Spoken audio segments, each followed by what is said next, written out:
non man àggaguma sax ci ay dimension sida beeg yooyu parce que sida bi sax loolu leneen la parce que sida bi moom loolu moom leneen la leneen mais balaa ngay àgg ci sida bi naka la góor mën a juutoo jox moroomu góoram mu diwal ko gel boobu noonu xaw ma gel lañ ko xaw ma liquide boobu. dégg naa démb sa live aussi ku ne nañu def ay points pour di tester ñëpp non loolu dafay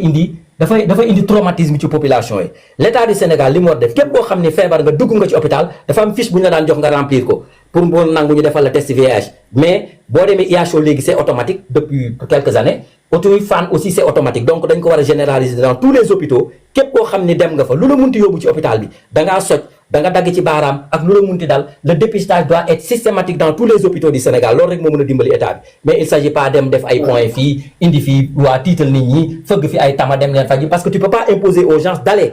se dépister mais dans les hôpitaux képp ko il faut donner ordre à tout médecin que ça soit clinique privée clinique hôpital foo munti dem le dépistage est systématique dès l'instant que tu mets les pieds à l'hôpital. jigéen dafa neex na ba nga xam ne boo ko ñamee yàlla xam na ne àdduna daray àdduna du la jaral ngay dem di juutu di jox sa moroomu góor mu lay dóor. perquisition dafa am lu ko yëkkati mooy ci enquête bi am na élément yoo xam ne le juge en magistrat instructeur am na ko mu def ñu procureur jox ko délégation mu defar astafurlah délégation judiciaire ñu jébbal ko la DIC ou bien la brigade bi nga xam ni mooy la brigade territoriale de Kër Massar bi yoroon enquête bi ñu dem defi ay perquisition seen kër am na lu ñu doon seet man personnellement xawma li ñu doon seet mais je pense que l'enquête ak li ma ko déggee ak li ma ci jot a xam hormis la presse di ñuy wax y a des ramification boo ko gisee mooy li ñu visé woon am na leneen lu ci yokk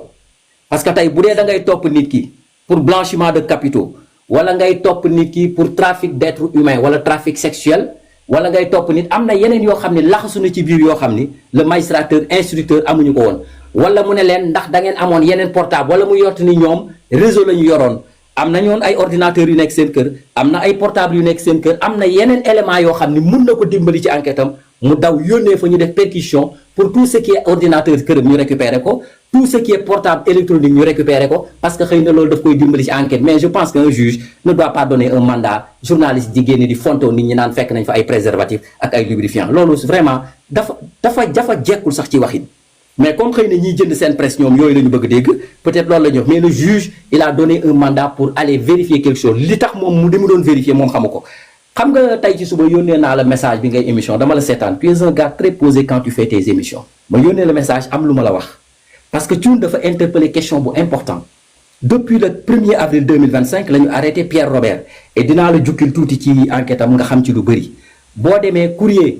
international traité na ko boo demee le parisien moment boobu ñëpp traité nañ ko mais dafa am lu ñuy wax ñoom l'article 40 mooy faire confiance à la justice car article yoo xam daf leen di tere ñoom ñu wax ci dossier bi carrément dañuy wax rek y a un homme d'affaires de Beauvais qui a été arrêté pour des faits nangam il a été incarcéré kii may nañ ko lii mais fa la ñuy yem mais duñ ci dugg xam nga tey bu doon 2000 bi ñu ko jàppee 2025 tey ñi nekk Sénégal di ko def yëgoon nañ ni jàpp nañ ko mais dañuy daw mais la justice française a été très calme di def ay enquête am di wut ay preuve am ba xam ni effectivement le réseau bi nga xam ni moom la waa ji doon exploité mi ngi Sénégal ak Maroc te Maroc bi lu tax ñu tudd ko ci dinaa la wax fan la tàmbalee ba ñu jóge Saly mu daanu ji Maroc parce que Saly la jóge daanu Maroc donc loolu yëpp yow soo ko xamlee tey justice française bu doon def ci communiqué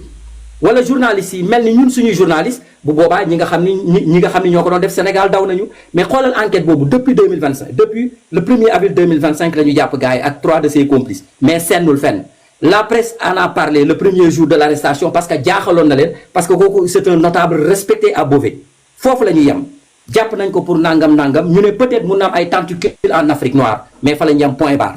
donc ça veut dire que loolu moo permettre ñoom bi ñu paree ba xam ni effectivement le réseau se trouvait au Sénégal ñu yónni un juge d'instruction en charge du dossier qui s'est déplacé avec la collaboration de la justice sénégalaise ñu mundee téye ñi nga xam ni Sénégal ñi ngi fi dañ cee bokk mais tey su doon tey am na comme tey suñu presse bu ñu yëgoon ni am na ñu ci bokk ñu nekk Guinée wala ñu nekk Gambie wala ñu nekk Mauritanie tey ñoom dañuy jël li nga xam ni moom la juge bi wala ñu njort ci ñu teg ko ci table ji mais ki nekk Mauritanie dafa naan kon man ci sama tànk lañ jëm day daw dem Mali wala mu dem duggi feneen donc ñoom ils ont gardé le secret de l'enquête waxuñu ci pour permettre au juge de faire son travail ba identifier tous les auteurs te gis nga bi ñu ñëwee Sénégal di jàpp lajjuñu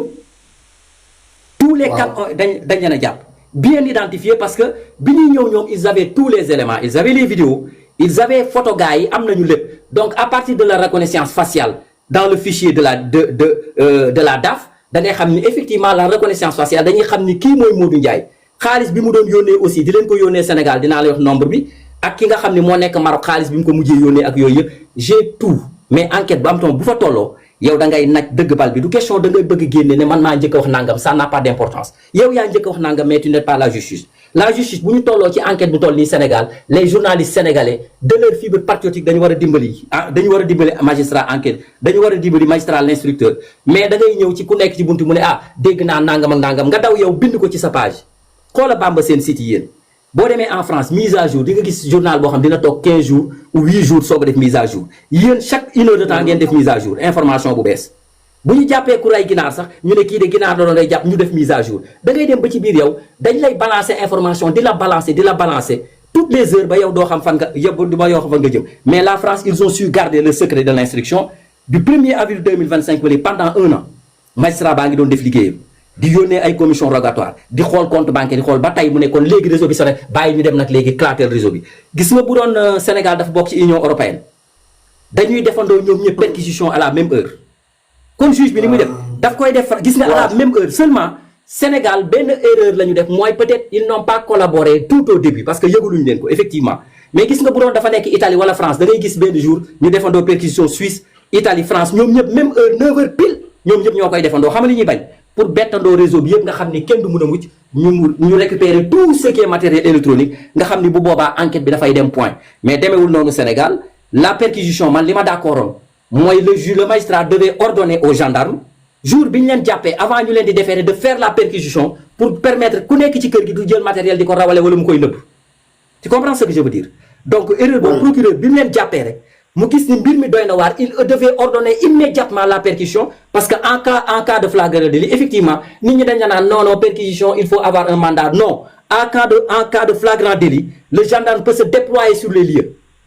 pour des perquisitions pour ne pas que objet yoo xam dafa am trait ak enquête bi réer mais maintenant amul il a fait sa perquisition hier mooy dem ci kër gi xool saytu xool ndax am na matériel électronique ndax amoon nañu ordinateur ndax amoon nañ yeneen portable yoo xam ñi ngi ko doon jëfandikoo seen kër bu boobaa loolu le procureur loolu le juge bi di sël dafay nekk des éléments scientifiques xam nga di nga dégg ci enquête ñu wax les éléments scientifiques voilà loolu mooy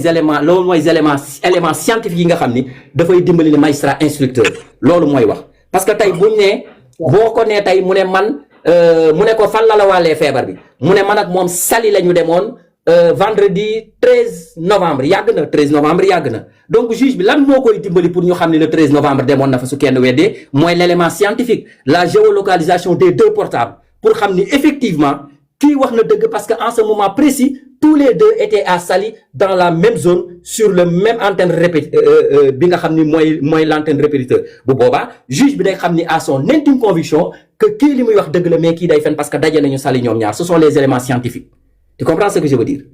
donc ça veut dire que beaucoup de gens ont été confrontés par des éléments scientifiques pour dire que ñoom def nañu nangam parce que qu'est-ce qui détermine la culpabilité mooy la présence dans les lieux au moment des faits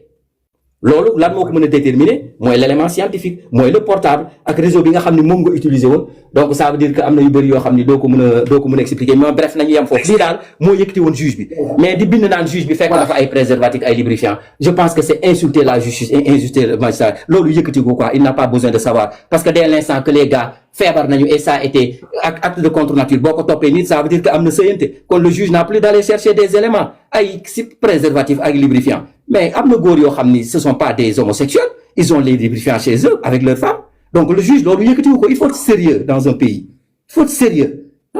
nañu avancer. voilà je pense que loolu leer na dañ ci bëggoon am ci wàllum information on l'a déjà et puis je pense que ñi seetaan aussi live bi buñ su bàyyi côté dinañ comprendre lu bare léegi nag seen nit kooku noonu ci boppam maanaam góor moo ko féete ginnaaw di ko defal affaire kenn mënul woon imaginer loolu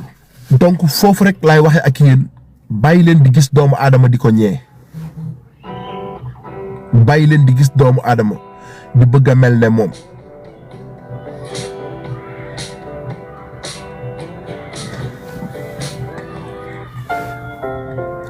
adduna bi ñu nekk nii jeex na ba pare te wallaahi lu nit doon def rek boo dee réccu ko lépp lu nit doon def ci lu bon boo deewee rek réccu ko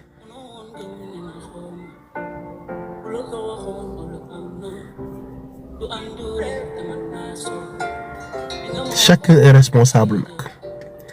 ku ci nekk vous êtes responsable de ta vie ku ci nekk vous êtes responsable de tes actes ku ci nekk yow kese yaay dem sa biir bàmmel on ne juge personne man de personnellement man je ne juge personne jugewu ma kenn mais man pour man dafa am loo xam ne nit war na ko xalaat ak loo xam ne nit waru ko xalaat dafa am loo xam ne nit war na ko def ak loo xam ne nit waru ko def de la même manière yéen jigéen ñi nga xam ne yéen tamit yéen a ngi jàkkaarloo ak seen moromu jigéen di ko maral ngir yàlla génn leen ci loolu génn leen ci loolu génn leen ci loolu yéen jigéen ñi ci nekk ngir yàlla génn leen ci loolu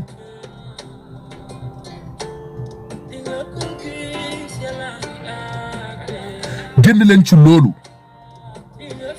parce que réew mi am na loo xam ne doomu aadama waru ko xalaat doomu aadama warul xalaat loolu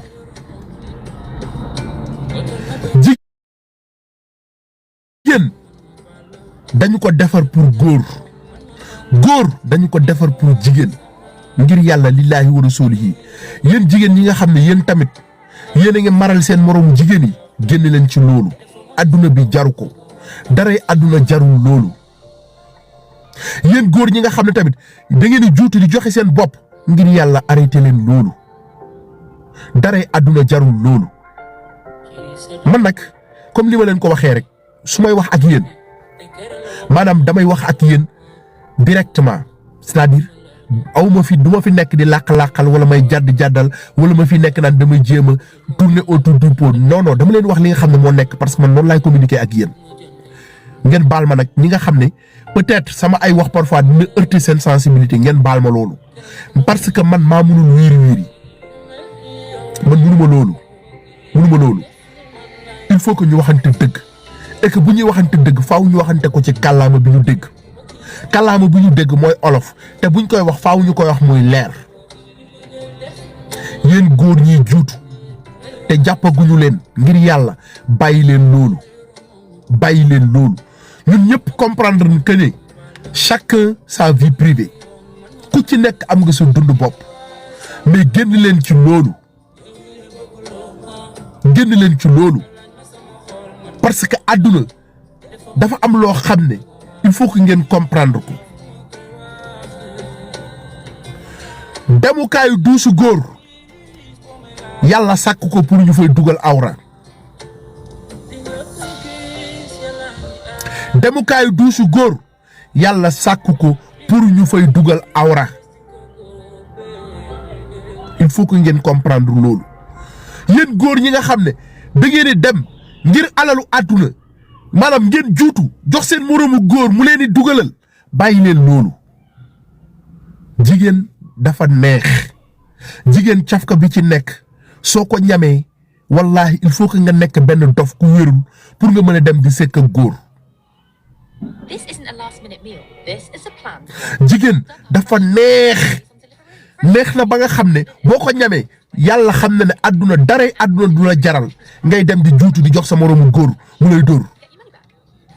de la même manière góor tamit noonu la neexee ci jigéen jigéen bu ci ñam góor bu normal dootoo jël xanaa nga nekk benn dof koo xam ne sa bopp bi dafa am problème pour nga mën a dem di jël sa bopp di ko jox sa moroomu jigéen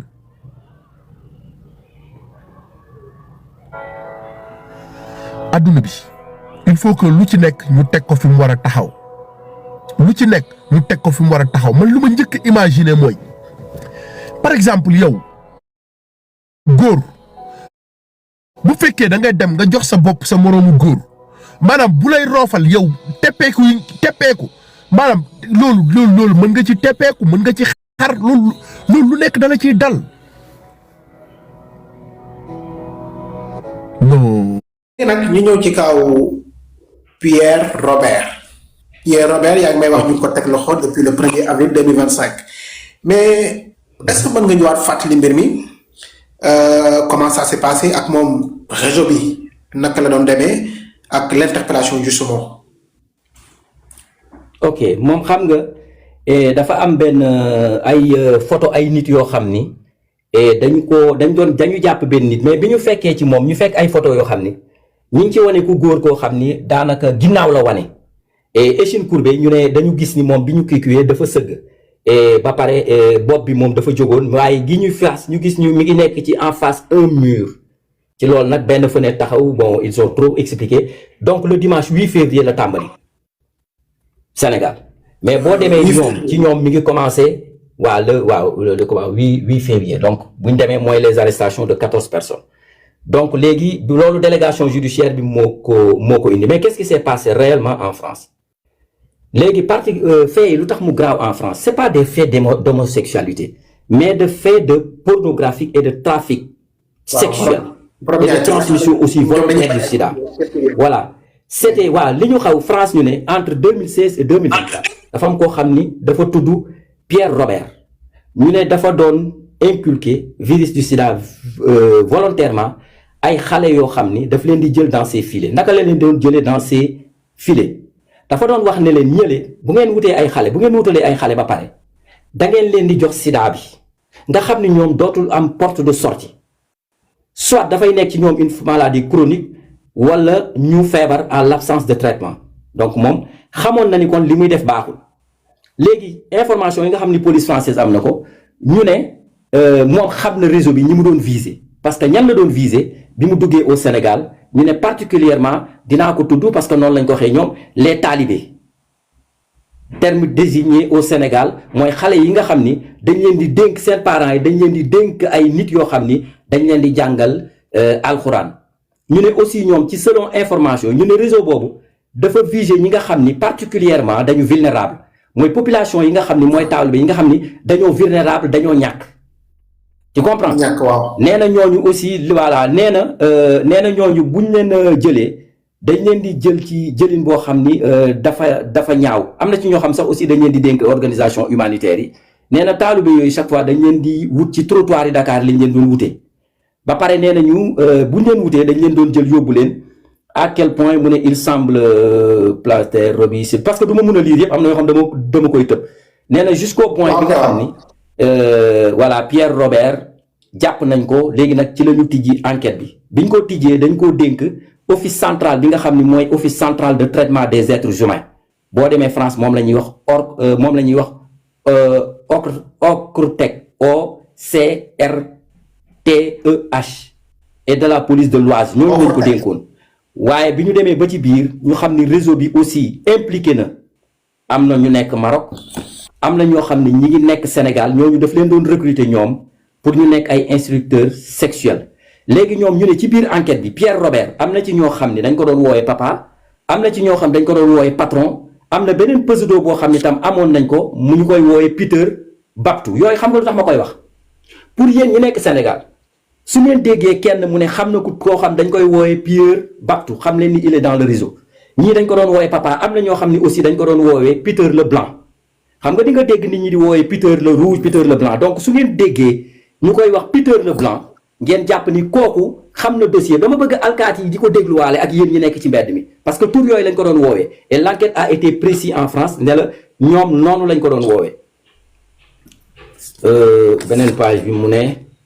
les faits particuliers nee na li gën a gëraw ci kii bi nee na dañ doon juger recruter xale yi nee na jusqu'à point semble de Pierre Robert comblé sur les réseaux sociaux nee na am na ñoo xam ni aussi dafa doon leen recruter sur les réseaux sociaux nee na dafa doon échanger ak moom par des interlocuteurs sénégalais mais aussi des interlocuteurs yoo xam ni aussi ce sont des interlocuteurs yoo xam ni ce sont des Marocains dans le but d'organiser des parties de gens d'un parti CNT noonu laa ko mën a waxee au profit de celui de potentiels clients loolu ñooñu bu leen recruter ci réseaux sociaux yi daf leen doon sëyuloo ci ay fantasmes yoo xam ni moom daf koy bëgg ak yoo xam ni aussi ay clients mi nga xam ni ñoom moo ko doon fay parce que loo gis rek moom ay fichiers yi daf ko am ñu mu ko doon jaay donc selon ñoom li ñu bëgg noonu la leen doon recruter ci réseaux sociaux yi di leen wax ne nañu sëyee noonu donc boo continuer mu ne enquêteurs yi ñu ne pendant lu mat fukki at ñu ne de 2016 à 2024 ñu ne Pierre Robert aussi dafa téewoon ñi nga xam ni ñoo ko doon liggéeyal sur perfusion financière mooy il utiliser l'argent pour plusieurs relations ay relations yoo xam dafa ñaaw nee na yónnee na leen xaalis boo xam ni biñ ko tracé toll na ci 50 000 euros à différents contacts yoo xam ni ñi ngi Sénégal ñooñu lim leen yónnee ci xaalis toll na ci 50 000 euros effectué na aussi juróom benn séjour yoo xam ni dans le pays Sénégal diggante boobu ñu koy wax ak ba biñ koy jàpp moom en 2025 ñëw na Sénégal lu mat juróom waaw voilà ñëw na Sénégal waaw moom ñi ngi ko jàpp 2025 ñëw na Sénégal nee na ci ñoom ñëw na fii lu mat juróom benn yoon nee na ma ci dëkk bi mu ñëw région bi mu gën a ñëw mooy Saly au sud de Dakar Saly moom la ëppoon lu muy nekk ñu ne 2016 jël nañ ay conversation yoo xam ni dafay porter trace de fantasme mooy li mu bëggoon daal nga devenir ko réellement comme koo xam ni fantasme mooy nga sëy xaj wala fantasme mooy loo xam ni ci boppam lay nekk des imaginations yoo xam ni moom ci boppam lay nekk ñu ne léegi notamment dans la ville de Saly mu ne gis nañu ay yoo xam ni ay fantasme la leen doon defloo mu ne dafa créer aussi appartement yoo xam ni dafa discret mu tuddee ko des écoles sexuelles mooy xam ni des écoles de sexe mooy xam ni dañ fay jàngee sëyanteeg yooyu voilà nee na pour constituer un vivier de victimes par l'exploitation sexuelle d'enfants donc vivier moom du ma xam nu ma koy waxee ci wala problème la ci man victime bu xam naa ko pour exploiter ay xale nee na nag li ko jaaxal enquêteurs yi nee na ñëpp ay góor lañu et nee na ñi ci gën a nekk ay jeunes lañu nee na ce funeste souhait pourrait s'être en partie concrétisé avec des moyens de 3 interlocuteurs différents mooy yi ñu jël ci moom nee na nag li leen gën a jaaxal mooy xale yi ñu nga xam ni dañ leen a xool nee na am na koo xam ne mi bon du ma wax turam je vais pas dire son nom parce que ci réseau yi ngeen nekk je vais pas dire son nom waaw nee na am na ku ñuy wax kooku moom nee na ki ci njëkk mooy BS nee na dafa organiser moom ay prise de ay photo yoo xam ne dafa doon violer ay xale le viol d'un adolescent kooku dafa jël photo kooku ñu ngi koy wax BS muy sénégalais mu ne loolu nag mi ngi ko doon def ci ndigalu Pierre Robert nee na diggante 2016 ak 2020 ki nga wax moom la ñuy wax MS kooku nag moo grave nee na kooku caga la noonu la ko teg loo enquêteur waxee ñu ne kooku caga la waaye kooku moom bi muy cagatu dafa doon cagatu diggante Sénégal ak Maroc nee na kooku ci même période bi gis nañ ni Pierre Robert yónnee na ko 2000 euros waaye France la ko yónnee waaye nee na ko bi ñu échangé ci courrier bi ñu jot lim ko doon digal daf ko doon recruter toloo ñeenti xale yi daf leen doon recruter Dakar ba pare recruter waal ko yeneen ñeenti xale yoo xam ni Marrakech la ko doon defee waaye kooku ñoom ñu ne gis nañ ni moom kooku moom Pierre Robert yónnee na ko 2000 euros donc kooku ça veut dire que su dee ñëwul Sénégal mi ngi Maroc mais identité moom dañ ko def rek ci turu MS parce que noonu lañ koy nëbbee ci PV waaye kooku caga la moom bu nekkoon Sénégal léegi nag ñu ne diggante cagatu bi diggante Maroc ak Sénégal waaye moom li ko Pierre Robert doon defloo pour bu wutee xale yooyu ñu xam nu ñu leen di dugalee transmettre leen sida bi pour mettre en exécution plan bi nga xam ni moom xale yi dootuñu ci mun a génnaat nee na ci boobu aussi nee na sur le plan des restaurateurs nee na Pierre dem na ba santé MS ne ko dama lay solliciter pour nga wut ay sans abri ñoo xam ne ñi ngi fanaan ci parc yi très touristique via Majorel donc et de leur demander de contaminer ses proies donc foofu dem na ba yegg foog moom waaye ki ñuy wax aussi MSN nee na kooku intermédiaire sénégalais la ci projet bi nee na kooku nag dafa yoroon école sexuelle yi nee na kooku clairement énoncé na ne de 2017 ak 2018 nee na Pierre Robert moo luye woon néeg bi nga xam ni moom fa la nekkoon léegi moom mu dem di wuti ay xale yoo xam ni dañoo am ñetti at ba fukki at ak juróom nee na léegi daf ko doon yónnee ay mandat yoo xam ni waaw nee na ci boobu Pierre Robert doon na ko yónnee ay mandat yoo xam ni yenn yi 450 euros lay dem nee na léegi bu dee dafa recevoir preuve yi nga xam ni moom filmé nga ko ba pare mu nekk abus sexuel yu bëri yoo xam def nga ko ci xale yooyu nee na loolu def nañ ko pendant 15 ans nee na insuffisance pour donneur d'ordre qui met à cet effet la corbeille décide de recevoir les vidéos nee na léeg-léeg sax moom dafay xam daal boo ko yónnee après dalay wax neexu ko léegi nag nee na ñi nga xam ni moom daanaka ñi ngi Sénégal Bamba léegi dafa am loo xam ni aussi foofu laa ciy mën a taxaw dama la wax daal li nga xam ni moo nekk ci biir parce que c'est un dossier très complexe loo xam ni xëy na fi ma ko jukkee yooyu dafa xaw a doy waar mais lii daal laa la mën a xamal nii la doon recruter xale yi xaalis bi jaraloon na lu ne léegi nag kan moo jar a identifier mooy ki ñuy wax MS parce que kooku non seulement caga la non seulement moom da yónnee na ko 2000 euros et je pense que enquêteur français bi ñu ñëwee xamal juge bi jox na élément yooyu Sénégal maintenant ndax mi ngi Sénégal wala mi ngi Maroc parce que da nga dégg ñu ciy tudd Sénégal di ci tudd Maroc donc comme jigéen boobu moom dàpp na ni moom les enquêteurs français dañ ko identifier moom ne mi ngi Marrakech dafa doon recruter ay xale je pense que moom sax li gënoon ci moom mooy ñu jàppee ko Sénégal te bañ ko jàppee Maroc parce que la justice sénégalaise est beaucoup plus clémente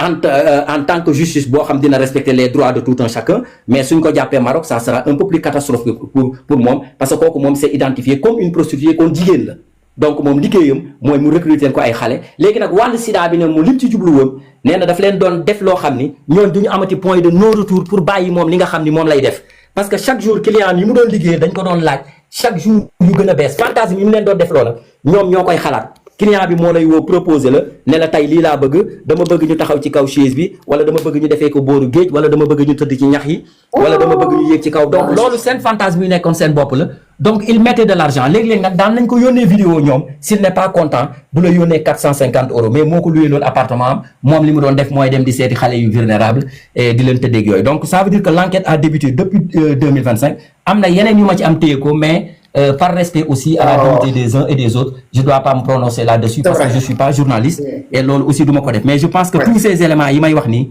le procureur en charge du dossier am na ko le juge d'instruction am na ko maintenant il s'agira d'identifier tur yooyu ñu leen di woowee jàpp tur yooyu ma leen daal ku ngeen ko dégg mu nekk dans son langage familier bu yaboo ngeen signaler ko police xam na il avait affaire au gars parce que tur yooyu lañ ko doon woowee et enquête bi tur yooyu la ñu identifier Sentinelle aussi ñu ngi wax que ne moom am na 52 000 fichiers yoo xam ne vidéo yi ñoo fa nekkoon et actuellement ñu ngi wax aussi que 200 li nga xam ne moo di victime mën nañu ko compter actuellement. waaw xam nga quand on identifie des victimes on ne veut pas dire que tous les victimes sont sénégalaises parce que déjà comme am na relais bu ko nekkaloon Maroc on ne sait pas l'ampleur des victimes Sénégal la ñu nekk wala 50 bon les 52 000 fichiers aussi. Dès son arrestation on a trouvé dans son ordinateur bi mu njëkkoon yor on a trouvé là moom c'est clair net et précis que fekk nañ fa presque 10 000 fichiers dans son ordinateur bi nga xam ni moom lañ ko jàppee à Beauvais maintenant nag au cours de l'enquête et des perquisitions on a eu à savoir parce que boo déggee 52 000 fichiers ce sont des fichiers et puis les relais aussi ñi mu ko doon partagé parce que dañuy am benn site boo xam ni c'est un site privé ñoom ñooy fay di fa dugg ñoom lañ ko doon partagé ak yooyu donc je fais que la justice sénégalaise a fait la justice française et sénégalaise aussi ont fait un travail extraordinaire et je pense que d'autres victimes seront identifiées moo tax chaque jour le parquet buy jeexal enquête yu mel nii da ngay gis mu viser x nag mun na nekk man comme man damay jël exemple ci man mun na nekk keneen loolu mooy ça veut dire que dafay jox juge bi latitude ne ko enquêtal ci lu la neex parce que bu dee dafa yem ci Massamba Mademba ak Pathé Ndiaye bu boobaa juge bi day seet ñooñu li ñu def mais buy pare daf ko naan aussi maa ngi viser aussi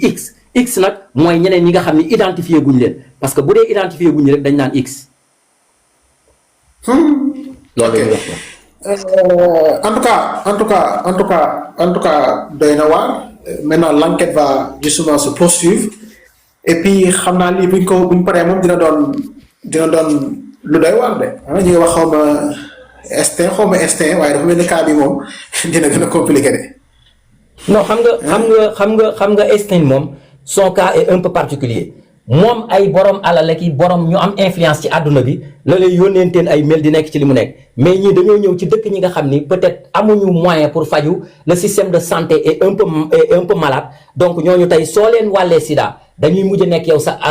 objet sexuel parce que leen lañu ils seront à la soumission mooy dañuy nekk ak yow nga leen di faj di leen jox garab wala ñu dem dee ci mbedd mi parce que le système sanitaire aussi est un peu vulnérable au Sénégal man nag qu'est-ce qui attire mon attention un enfant de 15 ans ne peut pas savoir qu'il est malade surtout ku ñàkk ku nekkoon ci daara da ngay dégg rek sëriñ bi li muy wax mooy dafa soj wala dafa def nangam ñu bàyyi ko ci daara ji mu nekk fa xam nga et puis mun na faatu sax ñu ne yóbbu ko ñu ne dee naturel or que on n'a pas fait l'autopsie il faut que aussi l'État du Sénégal impose l'autopsie à tout le monde da ngay dégg ñu ne nag dëkku jullit lañu les gens ne meurent pas naturellement parce que nit bu nekkee ci daara ak li xew nii ci xale yi dégg naa démb sa live aussi ku ne nañu def ay points pour di tester ñëpp non loolu dafay indi traumatisme ci population yi l'État du Sénégal li mu war def képp koo xam ne feebar nga dugg nga ci hôpital dafa am fiche bu ñu la daan jox nga remplir ko pour boo nangu ñu defal la test VIH mais boo demee IHO léegi c'est automatique depuis quelques années Fann aussi c'est automatique donc dañ ko war a généraliser dans tous les hôpitaux képp koo xam ne dem nga fa lu la munti yóbbu ci hôpital bi dangaa soj da nga dagg ci baaraam ak lu la munti dal le dépistage doit être systématique dans tous les hôpitaux du Sénégal loolu rek moo mën a dimbali état bi mais il s'agit pas dem def ay points fii indi fii waa tiital nit ñi fëgg fi ay tama dem leen faji parce que tu peux pas imposer aux gens d'aller se dépister mais dans les hôpitaux képp ko il faut donner ordre à tout médecin que ça soit clinique privée clinique hôpital foo munti dem le dépistage est systématique dès l'instant que tu mets les pieds à l'hôpital mais boo tabee ay kii da ngay ñëw kër Bill ne ko demal nga jot tester la par force non mais quand Bill franchit le cordon sanitaire impérativement on lui fait le test lii rek moo ko mën a régler. oui dem sax je pense le ministère de la santé génne na communiqué di wax naka lay wàllaatee et puis y a des nee na ci 14 régions yëpp y a dans les districts sanitaires boo fa demee c'est gratuit et puis les médicaments également les antirétroviraux également c'est tout à fait gratuit mais Sentinelle jàpp nga ne ak li ci tudd yëpp wàllum dégâts que peut-être dinañ mën a jël toutes les mesures que ñi nga xam ne loolu nañ ci ñi wàllu jàngoro ji ñoom ñëpp ñu mën a xam tracé waat leen pour xam exactement de quoi il s'agit. non loolu mënul dugg sax ci xelu nit bu normal loolu mënu ci dugg.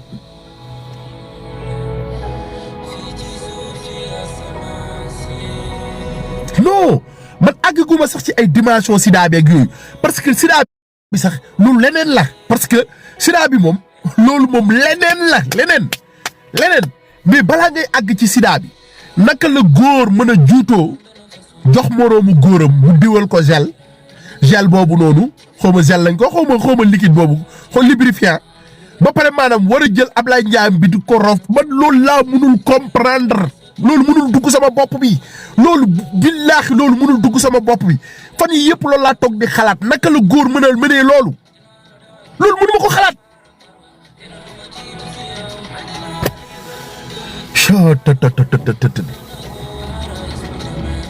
mënuma xalaat loolu sa waay jigéen ak cafka bi yàlla suñu borom def ci moom façon neexaayam ak ni mu jéggee dayo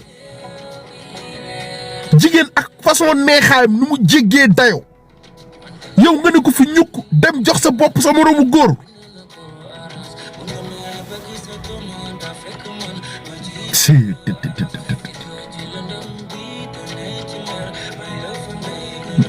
doo xam ban tur nga leen di woowee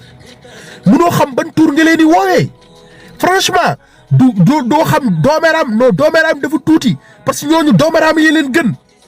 ngeen jéggal ma ci kàddu gi mais ñooñu képp ku leen comparé ak doomeeraam yi sax yaa ngi tooñ doomeeraam yi ndax doomeeraam yi leen gën man gisuma ci àdduna gisuma ci àdduna amul lu ma gis ci àdduna lu gën a neex jigéen gisuma ko lu gën a neex jigéen ci àdduna gisuma ko lu gën a neex daanu ci jigéen gisuma ko ci àdduna gisuma ko plaisir boobu rek la nit di daanu la nit di ci dimension boobu rek la nit di toll nga mën ko jox léegi 1 milliard mu ne la non baal ma pare plaisir boobu noonu maanaam nit foofu rek lay toll maanaam dem bay daanu rek maanaam nga ne ko non roccil ma jox la 1 million mu ne la non bàyyi ma daanu ba pare day préférer perte 1 million ndax neex bu jigéen neex loolu cafka la bu yàlla suñu borom def ci ñoom yàllaa def ci ñoom cafka loolu c'est naturel loolu ça dépasse maanaam xoolal l'imagination loolu ça dépasse xoolal maanaam les pensées de l'être humain loolu dafa jéggi dayoo ci maanaam dafa romb xelu doomu aadama billaahi dafa romb xelu doomu aadama daanu dafa romb xelu doomu aadama loolu du yëfu nit nee nañ leen daanu ci kiñ ko njëkk a essayé dafa dee ñu essayé waat ko ci keneen mu xëm donc ñuy wàññi degré bi ba nit mën ko supporter kon xam ngeen ne kon daanu lu extraordinaire la je ne suis pas vulgaire nag damay wax dëgg ngeen baal ma nag li may wax nii nekkul ne damay wax parce que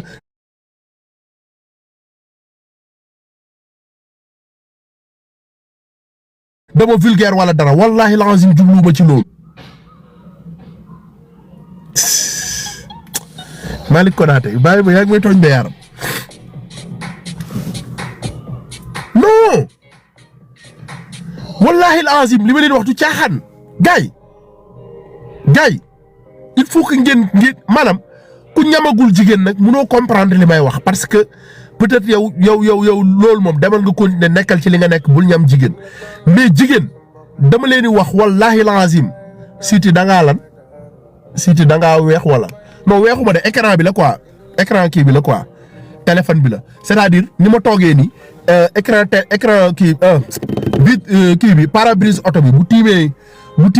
kii bi téléphone bi daf koy jox benn lumière bu weex quoi donc moo tax muy feeñ ci man que ne dama weex mais man du ma weex yaram du ma weex non mais il faut que ngeen comprendre li may wax c'est-à-dire maanaam man je ne suis pas vulgaire hein j'essaie juste bon pour que yéen ngeen mën a toog ku ci nekk yéen nga mën a toog soo wéetee nga def maanaam benn genre méditation gis ngeen jigéen billahi wallahi wa taala li yàlla def ci moom amul ci lenn lu mu ko def jigéen maanaam li yàlla def ci ñoom amul lenn lu yàlla suñu borom maanaam def ci jigéen loo xam ne am jigéen ko moo gën a neex jigéen amul loolu existé wul man loolu laa bëgg ngeen comprendre maanaam amul lu gën a neex jigéen ci kaw suuf amul man képp koo xam ne xam nga lu gën a neex jigéen ci kaw suuf rek wax ma ku xam lu gën a neex jigéen ci kaw suuf rek wax ma kenn du la wax lu gën a neex jigéen même xaalis jigéen a ko dàq même xaalis jigéen moo ko dàq waa léegi yow léegi naka nga fi bàyyee maanaam jigéen di dem ci góor di juutu naan ko alma subhanallah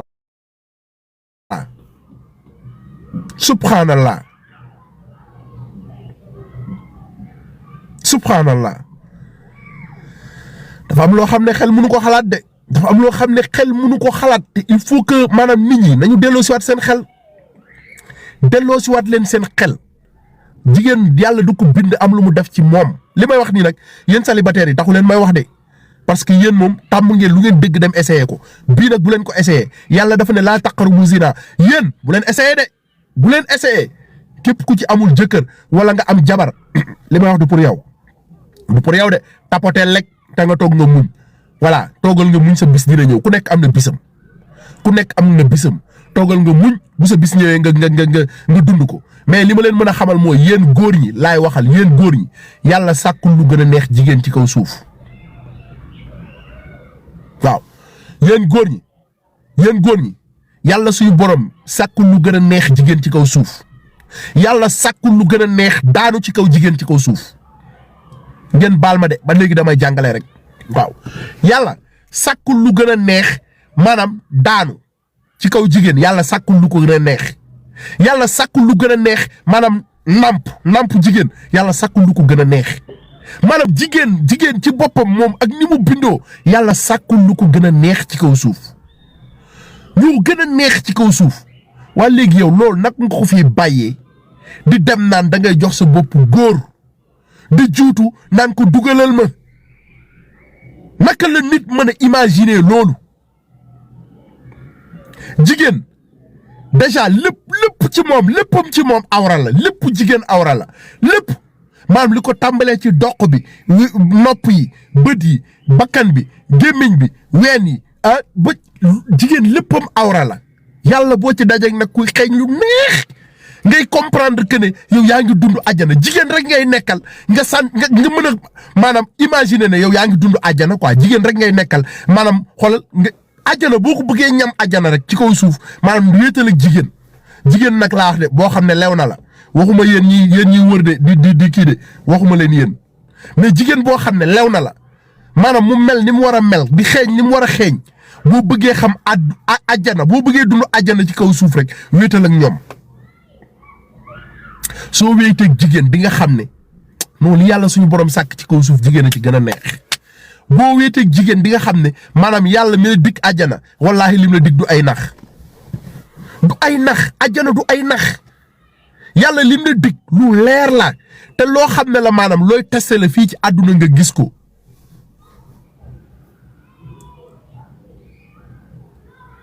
looy testé fii ci àdduna nga gis ko te ñoom li ñu yor maanaam macha allah yàlla suñu borom da leen dimbale ba nga xam ne maanaam ñoom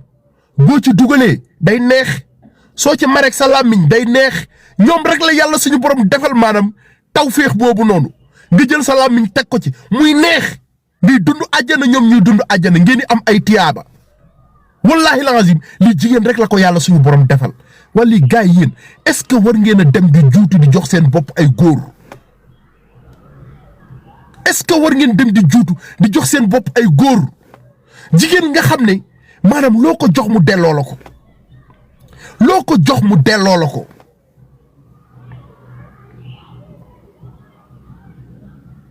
donc gars yi delloo si leen seen xel delloo si leen seen xel delloo si leen seen xel wallahi alazim delloo si leen seen xel yàlla sàkk na àjjana wax na leen ko ci alxuraan ñu ci bëri ci yéen gëmu leen ko ba mu jaral leen ngeen bàyyi fi góor ngeen bàyyi fi jigéen dem di wëri góor comme yéen mu leen di juutal di leen kii ngir yàlla. waaw en fait c'est ce qui est important sur la perquisition les données scientifiques les ordinateurs parce que loolu dafay mën a dimbali nit ki même su dee nit ki fenn na bu boobaa yow feuille de carnet de route bi mun nga xam ni moom nga tracé ci moom ak ordinateur am tey WhatsApp ñi mu doon communiquer dans des groupes WhatsApp ñi mu doon communiquer moo tax du mbir moo xam ni c'est pas la précipitation qui va le régler il va y avoir du sérieux et les juges d'instruction sont très sérieux dans leurs enquêtes bu ñu ko yoree c'est pour cela hier mu def délégation judiciaire pour ñu def perquisition lan la doon seet xamuñu ko parce que X xam naa ni parce que boo demee dans le milieu homosexuel là où on transmet la maladie il faut être un drogué pour le faire. Est-ce que le juge ne va pas viser trafic de sénèbres xam nga junj naa la loolu déglul fii ak suba wala ginnaaw suba wala après nga xoolaat parce que en fait ñi koy def ce sont des gens yoo xam ni. mais du ñu ànd ak seen sago. waaw doguma la mais je pense que l'observateur tey xaw na sax junj lu mel ni ay wàllum drogue ak yooyu noonu voilà je pense que c'était ko. non man xool non waa ñoom junj nañu ay journalistes dama ne la dans ces cas de figure su dee enquêtes yu mel nii dafa am le procureur de la République day viser x nag bu ko viser mooy même su dee seen milieu yi ñu daan daje dañ fa daan daje ñu leen di indil nangam tous ces gens-là devaient être arrêtés parce que maintenant c'est un problème de personne. C'est un problème d'ordre sécurité nationale parce que c'est parce que le trafic de sexe c'est grave sur des mineurs parce que la loi de 2010 loolu la wax gis nga la loi de 2010 c'est la loi la plus complète au Sénégal dafa ne les cas aggravantes mooy nga def ko ci mineur wala la pluralité mooy nga def ko ñu bëri bu amee cas de décès nag moo gën a grave donc ça veut dire que cette loi elle est complète ñoom li ñu def déjà ay mineurs lañ ko doon def ñaareel bi mooy def na wàll nañ ko ñu bëri kon dugg nañu ñoom sur les cas aggravants maintenant des gens me disent oui c'est délictuel xam nga tax c'est pas délictuel ci peine bi ni ñu ko waxee xam nga dafa ne peine bi c'est 5 ans à 10 ans mais le juge il n'a pas besoin que ñu naan ko lii c'est un crime déjà vu l'application des peines c'est un crime donc moo tax ñoom procureur bi ñu leen di téye effectivement il vise la loi de 2010 il n'a pas besoin d'aller viser l'article 288 ou 299 du code pénal parce que loolu ça sera du délictuel moo tax mu génne exprès la transmission boo gisee moom la gën a jëmmal ci dëkk bi moo tax mu jël la transmission jiital ko maintenant su leen di renvoyer dans un tribunal ça sera pas correctionnel il vise directement la loi de 2010 yóbbu leen dans un tribunal criminel parce que foofu lan moo ciy grave mooy la chambre criminelle peut juger en correctionnel et en criminel mais soo ko yóbboo chambre correctionnelle mënul juger en criminel donc ça veut dire que su paree le dossier sera automatiquement transmis à la chambre criminelle en se basant sur la loi de 2010 maintenant tur yi moom dafa am ñu ko doon woowe papa am ñu koy woowe patron am na pseudo boo xam dañ koy woowe Peter Baptou parce que bi ñu njëkkee génn boo déggee Beauvais bi ñu ko jàppee 2025 on a parlé de Baptou mais Baptou boobu ñëpp xamuñ ni moom mooy Pierre Robert c'est son surnom donc dans l'enquête française ci lañ xam ni effectivement l'homme qui a été arrêté à Beauvais et qu'on disait Baptou était effectivement Pierre Robert am na ñoo xam dañ ko doon woowe Peter Leblanc moo tax dans la fréquentation des milieux képp ku ngeen dégg mu naan amoon naa benn xarit Peter Leblanc même yéen signaler leen ko même su dul moom bu ñu demee du moom dinañ ko bàyyi mais vous êtes dans l'obligation de le signaler parce que tur yi lañ ko doon woowee. ok léegi ce qu'on va faire ñu jël ay questions et puis comme ni ma ko waxee dem ñu bañ di tudd ay tur kii dugg naa les détails parce que ñun aussi. non man ko tudd ma la faale man Bamba am naa fay de man nekk ma fi tudd tur kon ma tudd tur ñu bind ci enquête bi. mais j'ai dit MS. voilà comme l'enquête très bien comme l'enquête est en cours laissons la justice faire son travail et puis du lu bëri aussi la ñu toog di wax fii on se comprend léegi maintenant ce qu'on va faire ñu jël ay questions des questions s'il vous plaît. si vous avez des questions voilà Diadji même Sénégal li mu mun mooy dans le dossier effectivement le Sénégal peut se porter partie civile en France mais déposer plainte en France amalul Sénégal njëriñ parce que tu peux pas amener un citoyen français au Sénégal et le juger donc ça veut dire que dañuy yokk xar mi karaw mais le Sénégal au moment des faits comme il y a des Sénégalais qui ont été touchés le Sénégal peut se porter partie civile pour accompagner les familles. ok loolu mën na nekk mais loolu li ñu ciy wut rek mooy ay dédommagement ak yooyu et je pense que dédommagement bi amu ci njëriñ quoi c'est un gars boo xam ni vraiment s'il mourait sax avant d'être jugé ça ne fera pas l'affaire du monde parce que duñu xam effectivement quelles seraient les motivations moo tax chaque jour bu ñu jàppee nit ñun dañ koy ñaanal mu gudd fan parce que tant que jugé woo ko pour ñi tribunal xam duñu xam effectivement qu'est-ce que c'est que les motivations yi ko yëkkati woon parce que dans toute chose le juge la première chose à faire lan moo motiver waa ji pour lan mu def nangam. quels sont ses mobiles yooyu kan moo ko mën a xam mooy en tribunal de jugement. voilà je pense que ñu jël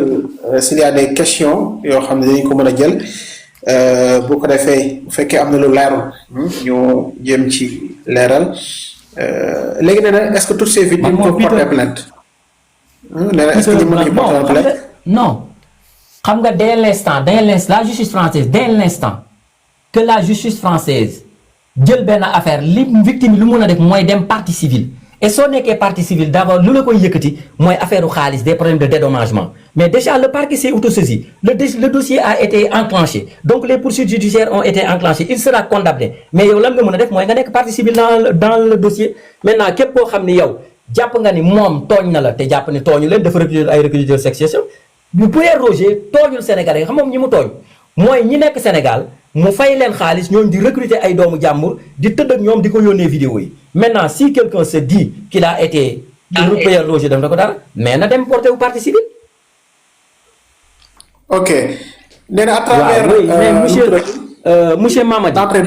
Mamadi y a les transferts de prisonniers il y a des accords entre la France et le Sénégal yoo xam ni mooy hormis les accords d'extradition accords yi fi nekk mooy su dee dañoo tëj un Français prison au Sénégal pendant 5 ans la France peut demander au Sénégal mu récupérer kooku pour mu dem tëdd kasom France de même que bu ñu tëjee Sénégalais au Maroc ou en France parce que signé nañ loolu ak Maroc aussi yàggul mooy bu dee dañu tëj Sénégalais Maroc mu xool ni Sénégal la bëgg a tëne penam sur la demande du prisonnier l'autorité consulaire peut en faire la demande à l'autorité marocaine ou française lan mooy problème bi mooy suñ ko yónnee Sénégal la famille demandeur ñooy jëndal ñaari alkaati yi nekk DIC wala gendarmerie billet avion ñu dem jëli ko indi ko bu ñu ñëwee yóbbu ko Rebeuss maintenant après président bu ko neexee mu gracier ko loolu moom am na comme aussi bu ñu tëjee ni Sénégal ñu yóbbu ko France le juge d'application des peines et bu ko neexee mu bàyyi ko au bout de 3 mois parce que c'est la loi loolu la ñu am mais amul kenn koo xam ni am nga citoyen français dem jëli ko France ñëw juger ko parce que la France n'extrade même pas ses citoyens kon ça veut pas dire porter plainte ku jàpp ne tooñ la nga dem porter au partie civile et que tu auras des dommages et intérêts. voilà ñu jël waalo très rapidement fekkee am na question. waa salaamaaleykum. waa maa ngi lay nuyu bu baax di nuyu Bamba di nuyu Sentinelle merci si éclaircissement yi démb dama doon seetaan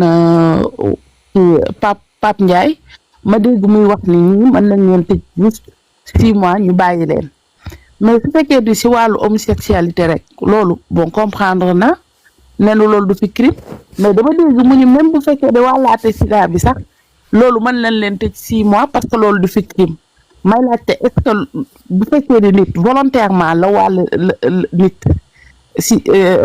maladie bi mu am muy sida est-ce que loolu tamit mën nañ ko tëj 6 mois rek bàyyi ko noonu ni lii du fi crime. voilà léegi soxna si maa ngi lay ziar d'habitude man du ma bëgg su nit waxee dara di ko tontu wala ma naan li mu wax amul loolu du ma ko def mais moom s'il avait lu la loi de 2010 te mun naa la ko liiral article 36 bi mun naa la ko liiral fii ma nekk nii et bu demoon xool loi bi dina xam ni dafay génn ci délictuel parce que bu dee dañu nekk ci délictuel boo demee article 127 bis foofu dafa leer dafa clair dafa ne quand nous sommes en matière correctionnelle l'enquête ne peut pas excéder 6 mois bu dee dañu nekk correctionnel mais am na lu mu dindi les exceptions nag waxu ko parce que booy wax aussi loi da ngay wax ba mu leer pourquoi les gens qui sont poursuivis pour blanchiment de capitaux au bout de 6 mois duñu génn et pourtant le blanchiment de capitaux c'est du délictuel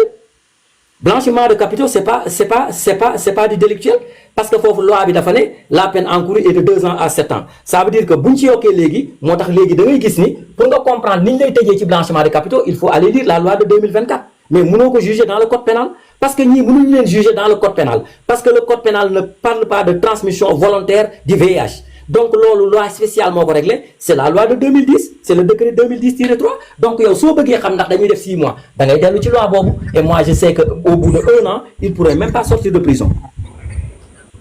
ku la wax loolu waxul mais ñu bëgg nit wax ba pare ma koy tontu voilà parce que mën nañ ko yóbbul mu mel ni man li ma yëkkati mooy tontu ko la waxul dëgg man j'ai pas l'habitude de contredire personne mais dama jàpp ne daal nous sommes pas en matière délictuelle parce que là c'est une loi spéciale et la loi spéciale c'est la loi de 2010-3. ok na nga def maa ngi leen nuyu. waaw maa ngi leen di sant Bamba maa ngi leen nuyu yéen ñëpp nuyu waa live bi di nuyu Sentinelle dama yéegoon rek pour vous remercier parce que xam nga li ñuy wax rek il faut avoir le sens de l'attraction parce que li ngeen di waxee dafay jox doomu aadama yi ñu déglu leen parce que Sentinelle il donne les éclaircissements te dama bëgg ngeen yee doomu aadama parce que man mënuma ko lii ngeen di def nii xam nga du ma journaliste du ma avocat mais yéen a ngi yee doomu aadama yi moo tax ma yéeg pour remercier leen parce que chaque jour li mu wax tout sànq mi maa ngi ko dégg mu ne moom dafa am ñoo xam ne dañuy joxe di joxe information ba mujj gi dootoo amati benn repère donc loolu la ñu war a arrêter mais ni mu koy defee nii moom Sentinelle li ma wax démb rek nee naa leen damaa kontaan parce que damaa dugg laay boo xam ne xam naa ne ñii li ñuy wax fu wóor lañ ko teg parce que Sentinelle merci beaucoup Sentinelle a ngi nii di yee doomu aadama yi parce que bu dul woon la France lii dafay tëdd lii du mës a feeñ parce que bu dul woon information yi Sentinelle di joxe lii du mës a leer mais heureusement vous êtes là pour di joxe éclaircissement yi parce que man sama yoon newu ci kenn li mu wax la rek parce que nous sommes en Europe mënuñu tudd turu jàmbur mënuñu wax kenn dara mais xam naa daal ni mu koy décortiquer nii na ci ñëpp di roy daal loolu rek laa yéegoon pour féliciter leen. waaw dama doon féliciter rek merci Sentinelle ah merci yaa ngi jàngal sénégalais yi. voilà jërëjëf merci beaucoup. jërëjëf madame jërëjëf Sentinelle xam naa ñu jël xaaral ñu jël rek ñu jàpp si rek question s'il vous plaît question rek après parce que heure baa ngi jot dama war a def émission tout de suite nii ah donc je pense qu'il y a Mame Thierno ñu jël composé question après ñu jël jaaji ñu tëj nag voilà ñu jël jaaji après ñu tëj s'il vous plaît ñu voilà Mame Thierno c'est bon allez-y votre question mën nga tëj sa micro jaaji allez-y Mame Thierno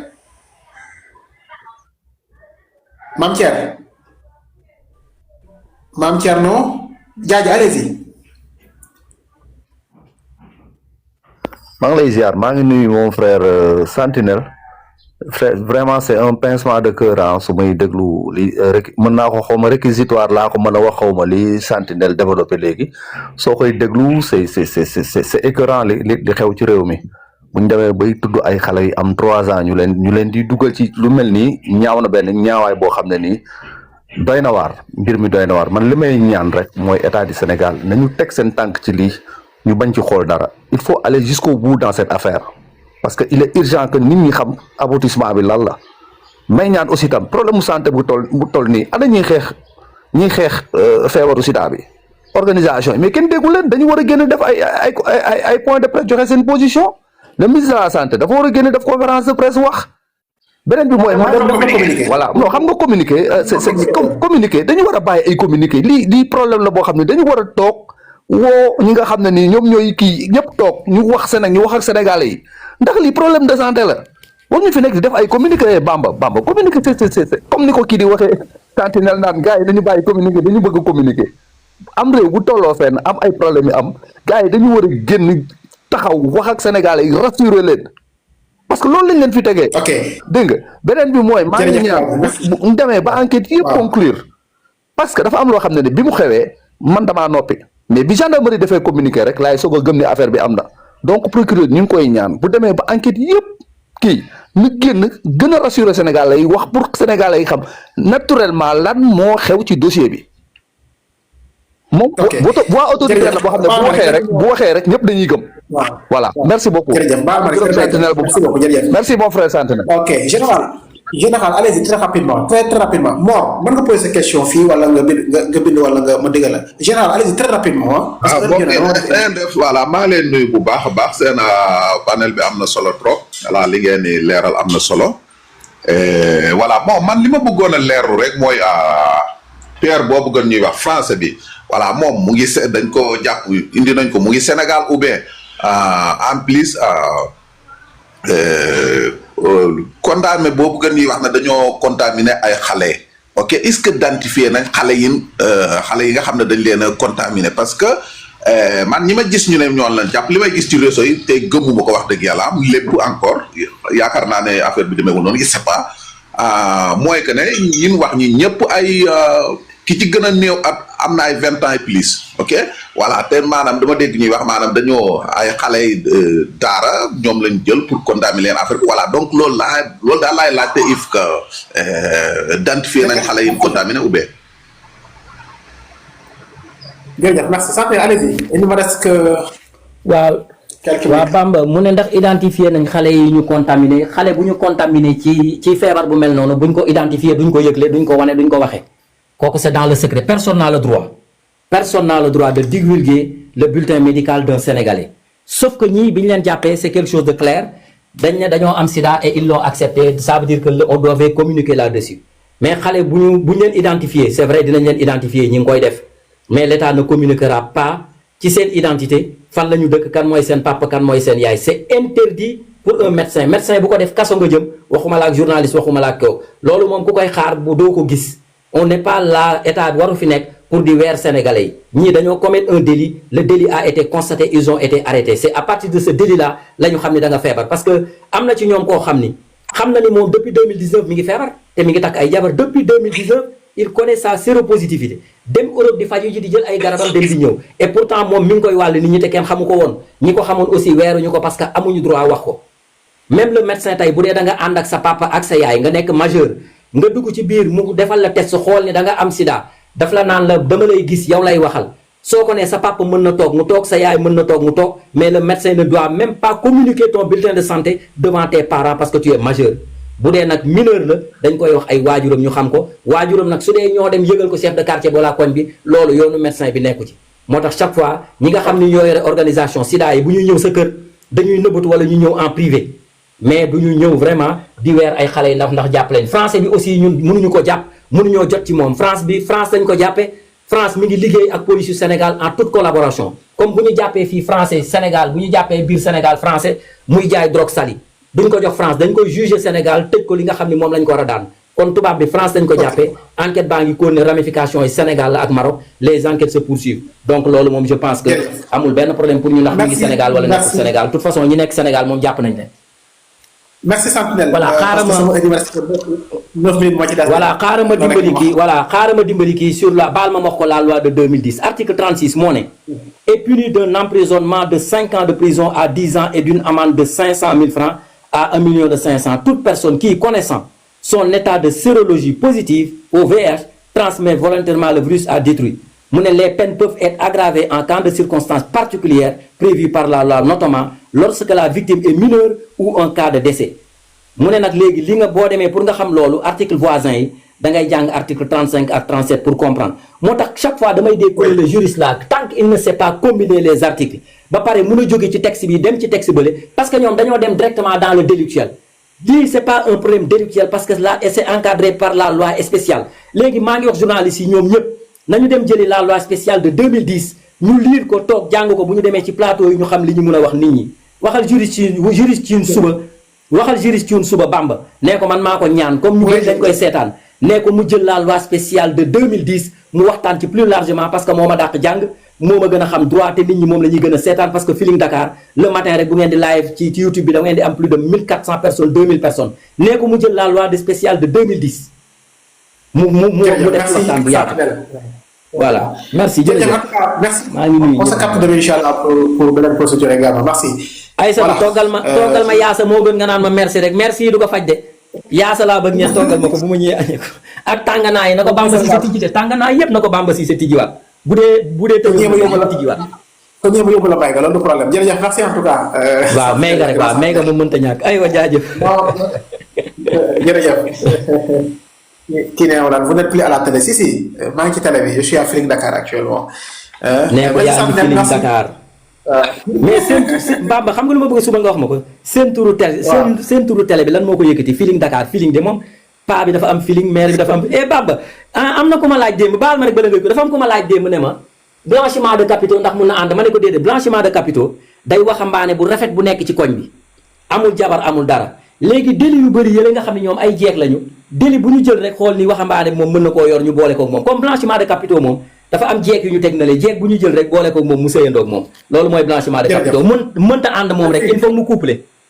ñi muy couplé nag moo danger ayo bàyyi merci gën dafee baax man mi yor 100 francs tagguñu ma ñoo ko tay ñoo la gën a xam ni góore ñeen ñu góore wuñ ñi xam nañ ñuy fecc ak ñuy tappale ñoo ko tay ñoom ñooñu ñëpp depuis nguur gi toog ba tey li tax ñu bañ nguur gi di tëb di daal mooy caga gi fi nekkoon di leen may xaalis tañ nangu ko di nax si turu sëriñ bi rek suñ toogee naan sëñ bi nii sëñ bi naan parce que ñoom ñëpp ay tappalekat la ñu pour ñoom liñ fi kii woon yëpp liñ fi doon nëppal yëpp fiñ toon ne yëpp fiñ toon ne yëpp day feeñ parce que bu fekkee li ñuy woote dëgg bu fekkee li ñuy woote dëgg lañ leen Pape Cheikh Diallo mu sa may lépp nañ ko génn ni joxe nañ ko Pape Cheikh yàgg na leen a may xaalis nañ génn delloo xaalis bi ah xam nañ ni yàlla wax si góor jigéen bi xaalis ba nga xamante ne yow xaalis ba nga xamante ne yow fan ko jëlee la yàlla xam doy na ah doylu wuloo ay vidéo yi nga xamante ne dan la ciy fay alal ba nga xamante ne yow alal boobu lekkoo ko dafa joowaat encore mais nañ wax laa liyoon quartier général ña fa daan daje ñëpp xamoon nañ li xew dara dalu leen xamoon nañu toog ci télé émission naan ay émission boo xam ne am na carte ay ku woote am nangam ak tangani carte boobu yàlla da koo xaraamal moo sàngara bokk benn aaya ba pare nga jël turu sëriñ bii di wax ay waxi ràbb ak ay waxi jaasi ñu lay may weccet ngay régler say problème yaa ngi dégg coow lii nii lan moo tax bi coow li amee ba tey ñoom kilifa diine yi génnoon di défendre benn nit meruk yàlla ji lu tax génn ñu def conférence de presse lii meruk yàlla la yàlla bu ñu doon buggal ñun ñëpp lay boole buggal ba pare ñuy défendre benn waay boo xam ne bu toogee naan mën naa jënd suñu yaay yi daa mën a jënd boppam sax ba ñuy jënd nekk leen nit ngeen génn wane seen bopp wane aaya yi yàlla nee na góor jigéen nii lañ ko war a def Pape Cheikh Diallo dañ ko war a tër ut diw moo ko war a rendi ñii day dee la diine wax dañ leen a war a rey waaw yow ana ñoom Karim Xrum-Xax yow non Karim du mën a wax ndax Karim da daal wax naan képp kuñ fi tëj rek Ousmane Sonko la tëj léegi nag mën tënee lool parce que bu nee ñii de Ousmane jàppale rek boobaa day am défaite parce que dafa yàgg wax ni kuñ tëj Sonko la kon ñii ñu jàpp Ousmane a leen jàpp Ousmane a jàpp góor jigéen ñi loolu lay liyee nag moo tax mu noot Karim daa wax a wax ba amatul lu mu wax Karim lu mu wax la amatul ah te nag attention de Ousmane Sonko na ngeen ko bàyyi xel de nit ku yàlla baaxal la ndax xam ngeen ni guddi yi bëccëg seetagul Californie nekk xam ngeen ni bu baax Ousmane Sonko dimbalu yàlla suñu borom la nañ waxante dëgg de parce que Californie moom fii ci Sénégal moom yéen ñëpp xam ngeen ni jàmm du ko dal te yéen ba ngeen dalee bañ waa ji ba tey nekkoo leen si jàmm ba ngeen dalee bañ Ousmane Sonko ba léegi dundoo leen jàmm du ngeen ko ba leen ko ah koo xam ne nguur la yor dama waaye waa Californie lan mooy problème am Californie ñi naan Pambaay la jotee ñi naan kii en tout cas daal ñoom ñu ngay wax seeni wax rek ñi ngi wax ay version ñoom daal ñu ngay wax seeni wax waaw ñii ñu ngi naan porté plainte ab kako doon lii dum kam joteloon ak ñi wa ko jàpp ak góor jigéen yee ko signalé man ku fompi mënti doon moom Californie moom dëgg fa yàlla attaque bi mu attaqué góor jigéen yi moom maa ngi ko ciy soutenir waaye xol yi mu daan tàngal mënuma ko ciy soutenir ndax dafa yàgg a yàq deru góor Awas Titi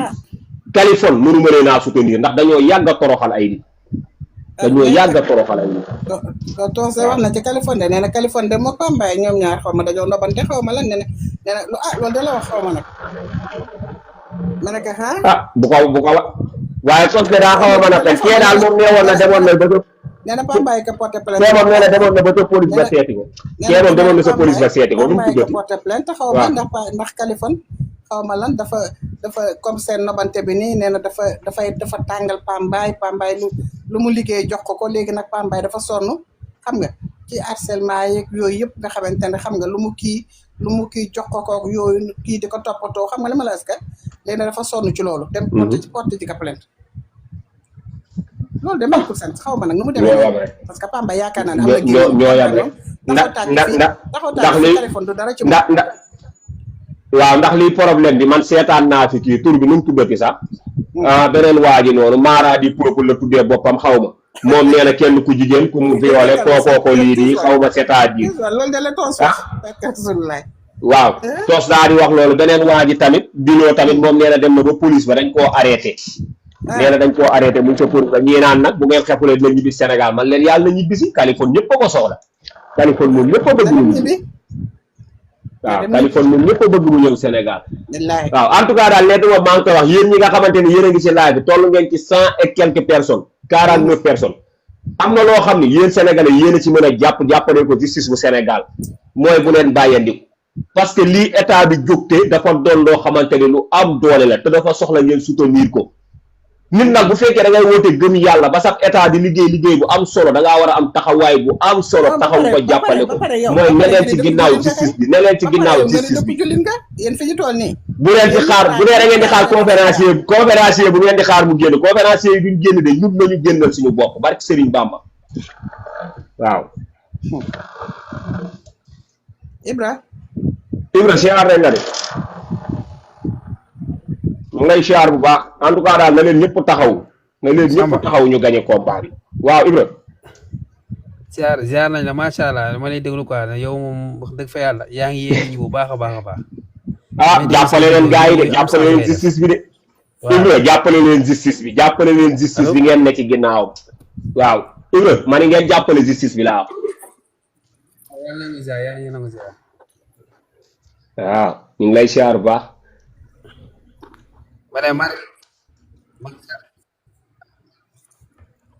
ba Ibra daa mel da nga xaw a jàpp de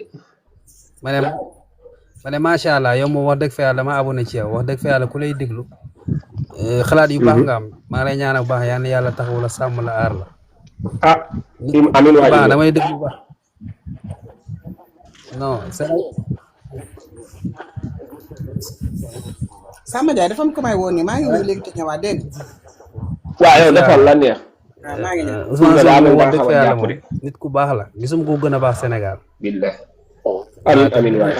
waaw te bëgg na ku bëgg Sénégal la man moom wax dëgg fa yàlla ma koy ñaanal yàlla na ko yàlla may gudd fan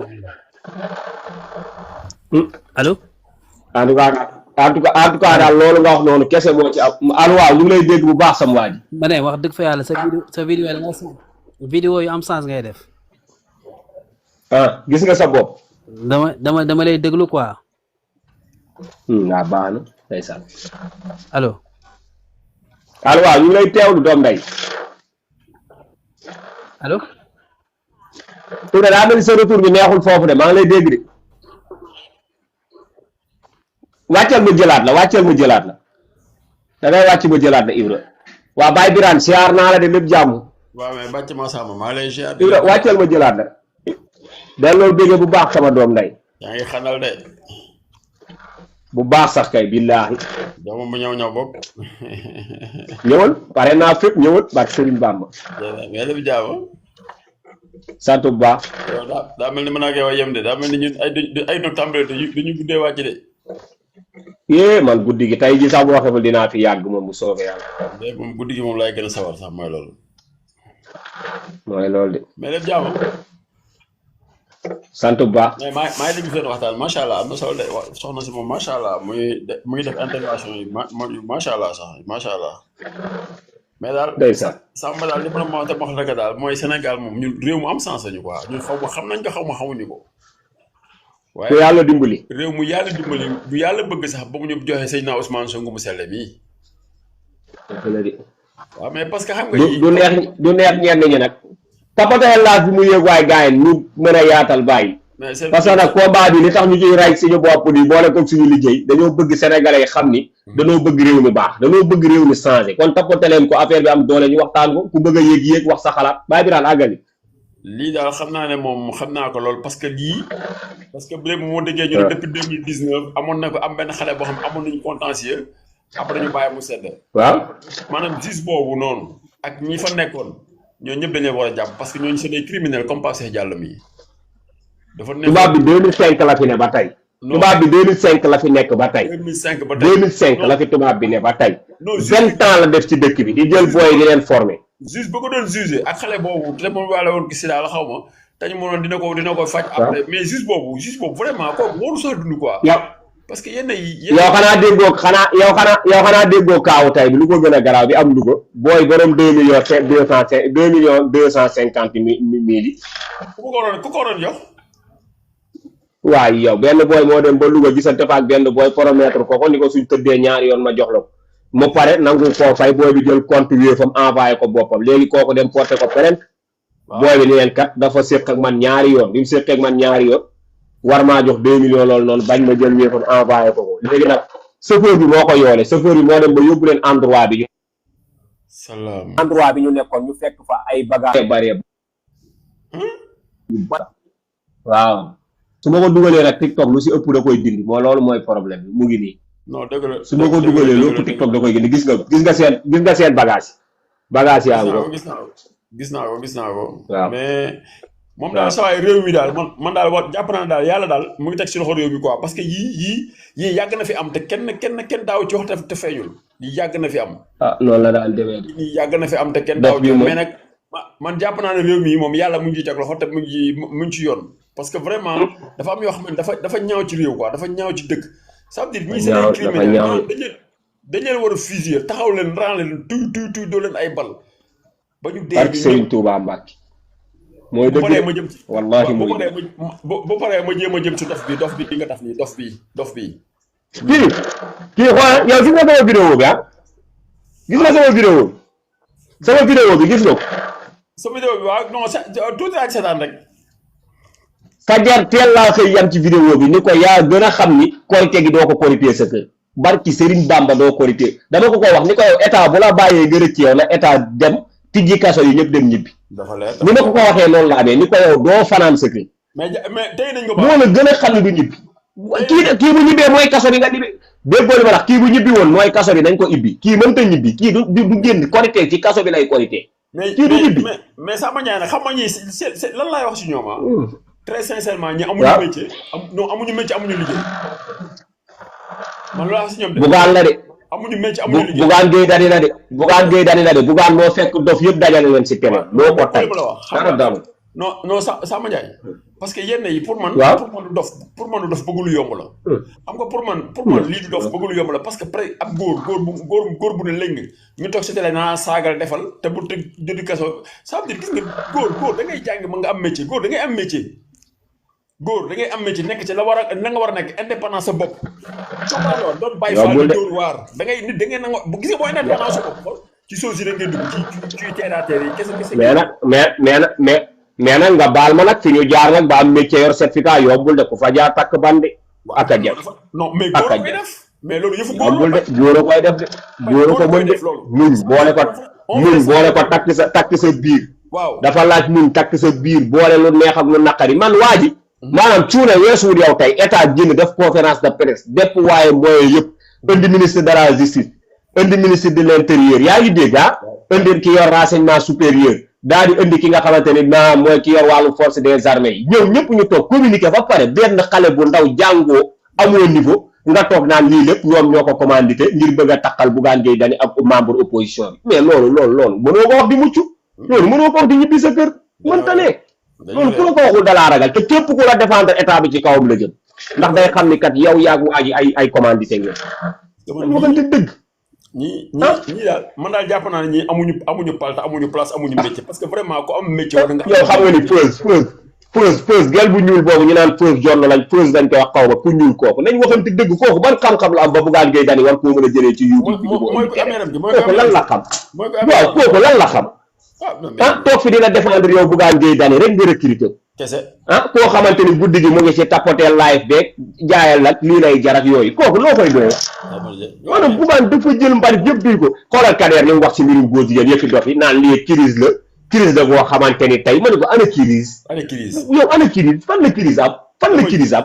yow nit ñu taxaw ay góor di juutalante nga naan crise loolu mooy crise ñii mbugalug yàlla dal seen kaw ñu war maa jox paaka daasal ma ko ba mu ñëw tër rek jox ma rendi wanoo Kader mooy xaj léegi moom na dem juutalante ba xam ndax affaire bi crise la wala du crise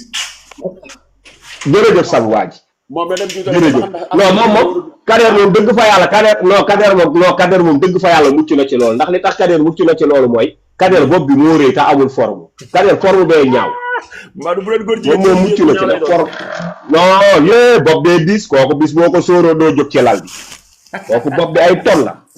man tam boppam boobu bis boo jóg non moom mucc na Kader moom mucc na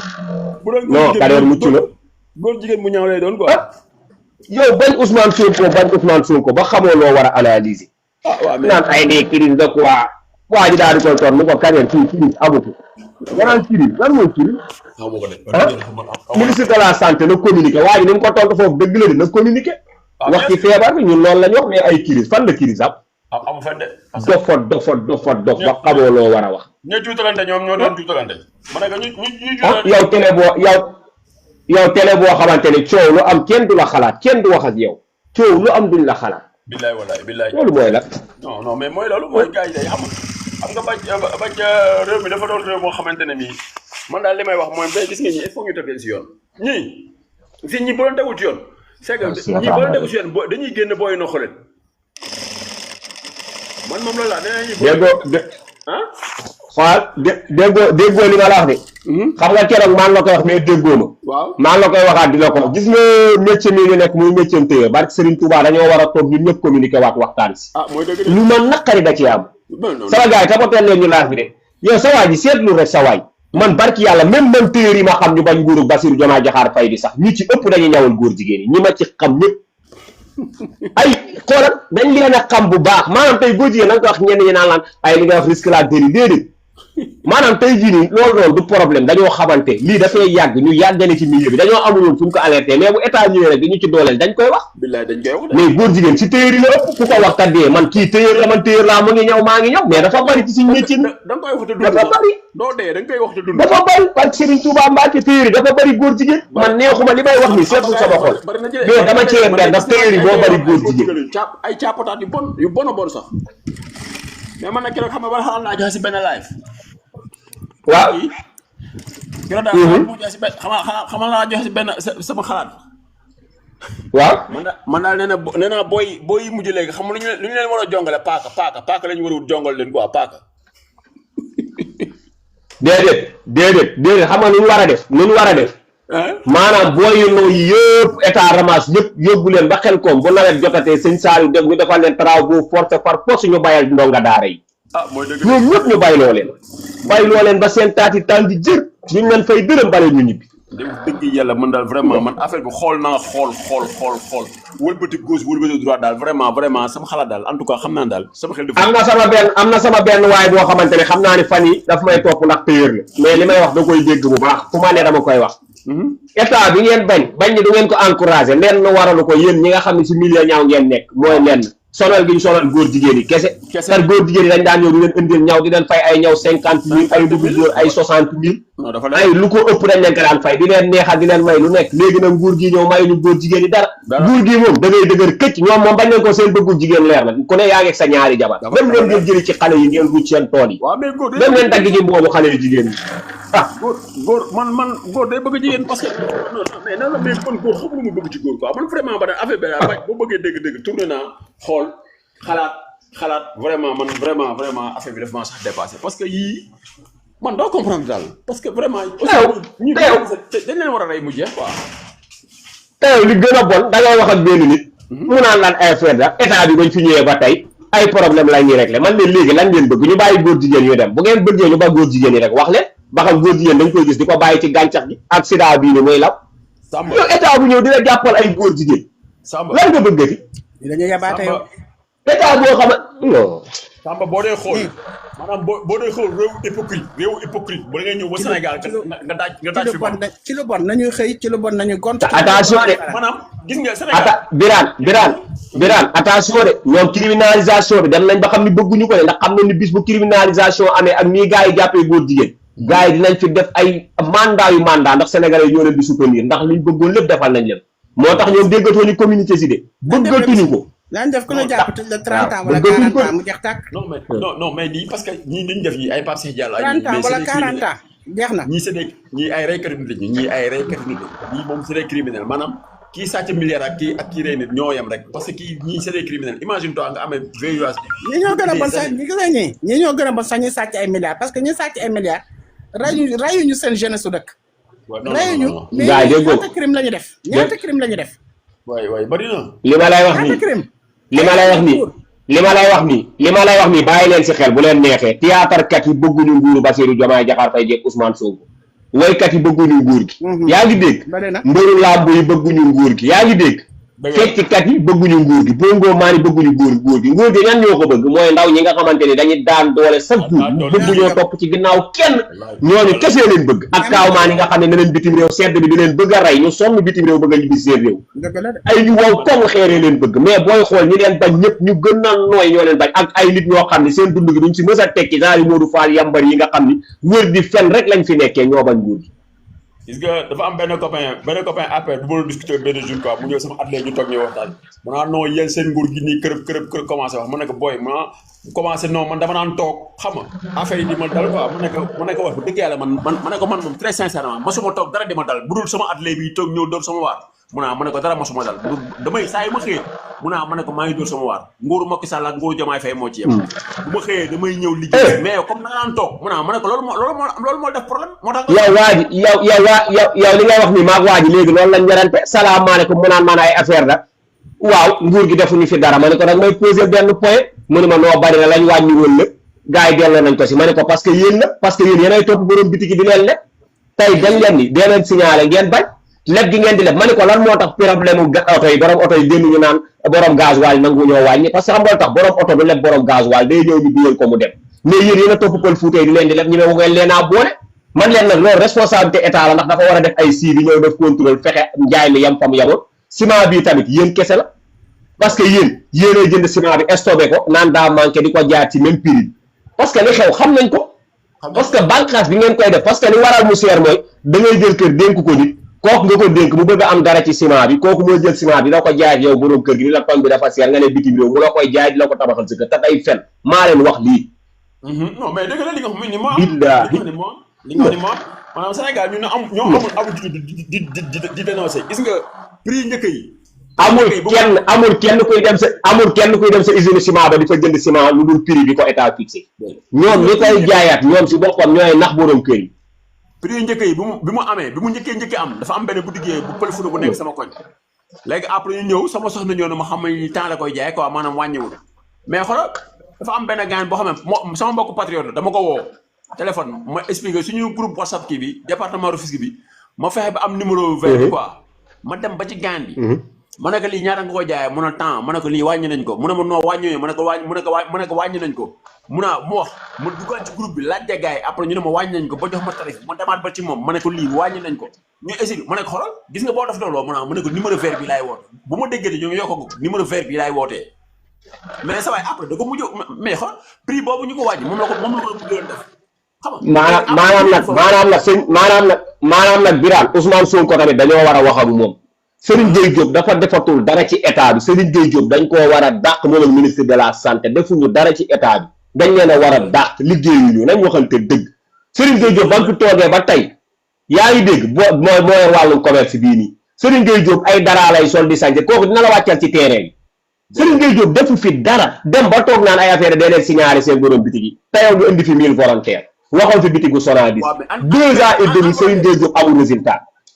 kenn gisul mais an volontaire dàq na te li may wax man dëgg la man loolu ragaluma ko man te wallaahi lazim dama koy waat musuma waat ci plateau pour la première fois lépp lu ma waxal day fen te lépp lu ma koy waxal billahi wallahi taala barke sallallahu ala muhammad ci dëgg laa koy teg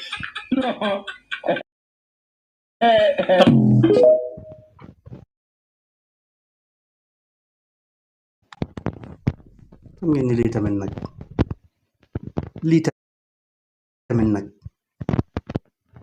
lii tamit nag gars yi ku moom xar mi nga bàyyi buum gi lan lay tiit di raf-rafi bay waaj a jooy moo tax nee naa leen ñun combat bi nañ gars yi su ma leen ne combat bi dañ ko war a porter dañ ci war a dem jusqu'au bout mooy combat bi dañ ko war a porter buñ ci dellu ginnaaw gis ngeen lii ku taxaw bëgg koo def futilité parce que ci góor jigéen ñi la bokk ku taxaw bëgg koo néewal parce que ci góor jigéen ñi la bokk loolu mooy dëgg muy góor muy jigéen nag lii du futilité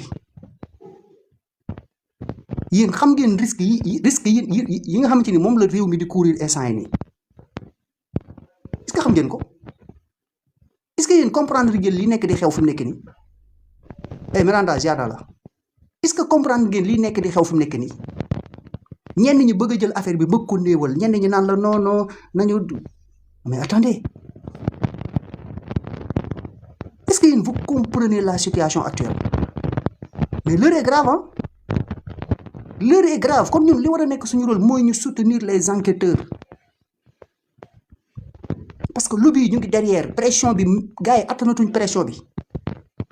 te mi ngi jóge fu nekk nag fu ne pression bi mi ngi fay jóge di ñëw mais pression boobu noonu ñun ñoo ko war a désamorcer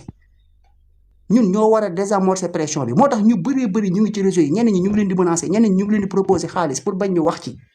pour ñu bàyyi mu sedd ñeneen ñi ñu ngi bëgg a jël débat bi orienté ko ci yeneen gis ngeen fan yi ñu jékki-jékki gi jël fi nit naan waaw dafa réer ñenn ñi di ko laayabal te pourtant ñay taxaw ñooñ di ca laayab di ca wax naan diw dafa réer diw bu réer ban importance la ñu amal ponkalum jëm magum jëmm sax nangam ak nangam kooku buy réer ban importance la ñu amal kooku lu koy fu muy réer rek lu muy réer ban importance la ñu amal mais juste dinañ bëgg a créer ay contre-feu pour orienter débat bi ci yeneen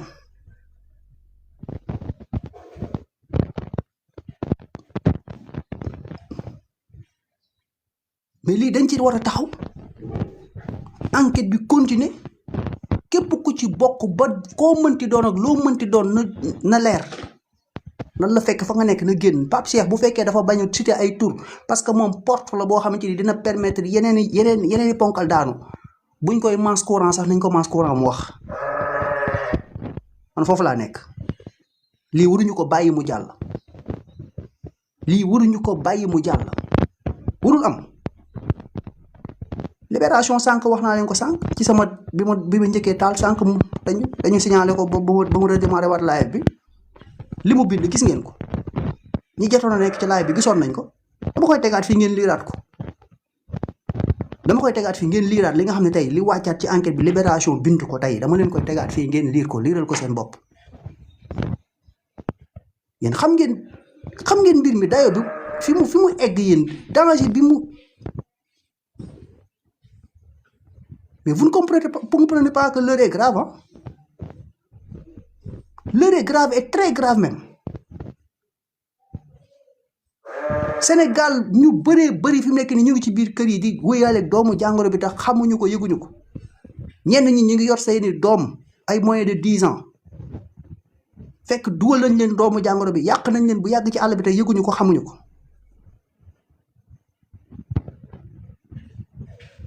mais attends ñu jóg jël seeni lobby sànni leen ci réseau yi ñenn ñi bëgg a fay lakk gi di ñu indil yeneen i débat pour lan ñu war a accepter ñun ñu yóbbu ci yeneen i débat yoo xam ne ñun lu ci suñu yoon man dinaa leen lu fi am ci actualité bu ma ci waree wax dinaa ci wax la ma ca war a wax pare naa ci mais lii dama ko def un combat boo xam ne dama koy porter jusqu'au bout du ma ci bàyyi du ma bàyyi kenn di ko étouffer du am jamais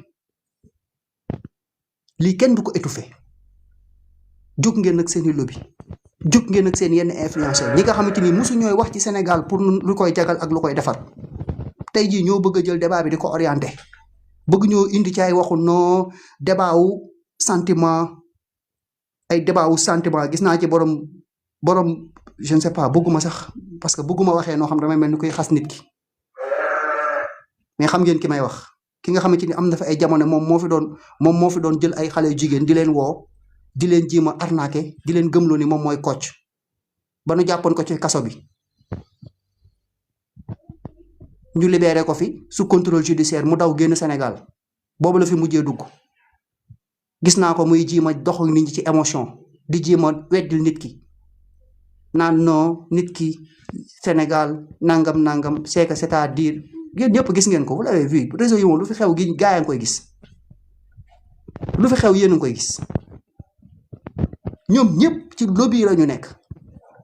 ñoom ñëpp ñu ngi ci lobby ci la ñuy business parce que ñoom li leen intéressé mooy weccet bu ñuy am seen yoon nekkul ci sénégalais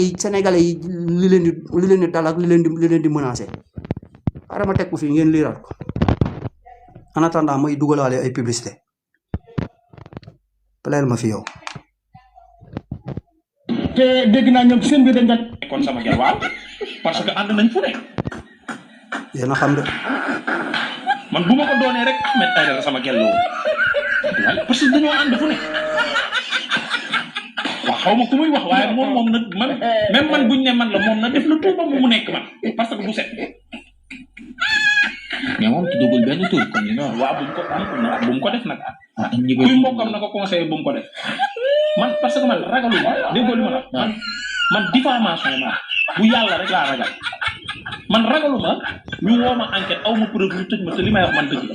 man loolu ragaluma ko man te wallaahi lazim dama koy waat musuma waat ci plateau pour la première fois lépp lu ma waxal day fen te lépp lu ma koy waxal billahi wallahi taalahi barke sallallahu ala muhammad ci dëgg laa koy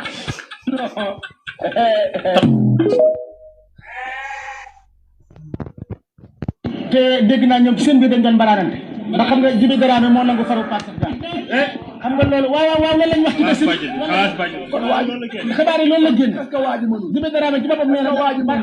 maanaam mbaraan gi dama jàpp ne ci gone jigéen ñi la waaye ndekete góor jigéen ñi la ñu mbaraanante waaw ndax moom ci boppam moom Djiby Dramé moo nangu faru Pape Cheikh Diallo moo ko wax dafa gën a man dafa gën a aay xam naa parce que ku góor ka mooy ku góor ka mooy jël bi moom lañ da koo noboon maa ngi ñëw liiral leen yàgg koo nob yàgg koo xemem am coppateem waaw am coppateem di dundee ñoom lu neex waaye ñàkk xam naa dafa toog ak Djiby nettali ko histoire bi mu xemmem ko xam nga boo dégg ñaan jigéen ñi bu leen di nettali seen histoire yu jëkkër ak seen far ndax day tax ñu xemmem ko boo dégg naa sama jëkkër lii la yor lii la man sa xarit mën na dem làmbaatu ñu loolu lu mel waaye ndekete Djiby dafa nangu faral ñoom ñaar sax loola mbir mi lu mu gaaw fexe ba génnee vidéo waa ji waaye man xamal laa d'accord maanaam Daouda wëngi góor Daouda góor ak jaafam maanaam wëngi góor waaye Daouda góor maanaam yow maanaam yow jigéen nga xam ne bu ngeen jàkkaarloo di wax rek ba neex di ci ne ay waaw dafa ci man damaa dàq képp kuy wax naa dama ay waay ki may woo na ma bax dama ne damaa dàq képp koo xam ne day wax naan xaalis naan bànneex lañ ci dugg waxul dëgg bànneex bi ci jigéen amul fenn bu dee bànneex kese gone yi jigéen yi am ba mu doy sëkk waaye li leen ci dugal mooy wut xaalis kii falaay xew loolu dong moo leen ci ñor jigéen moom bay léegi mel na mel ma am lu may cëbës ci sama biir barke alors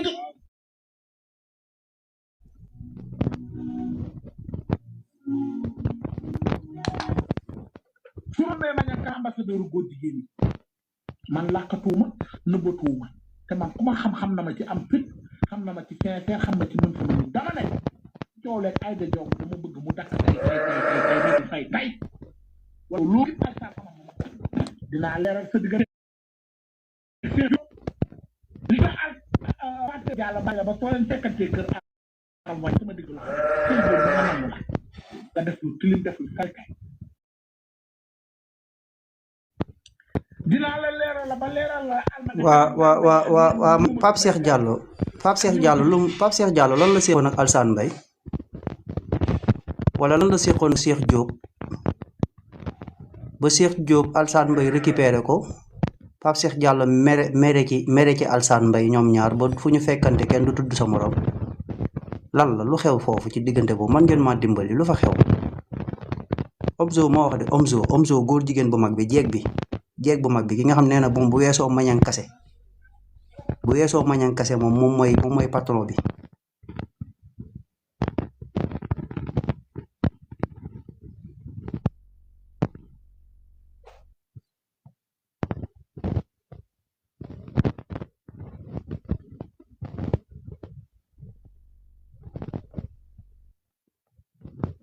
xaaral ma teg fii kii bi mu gën a leer parce que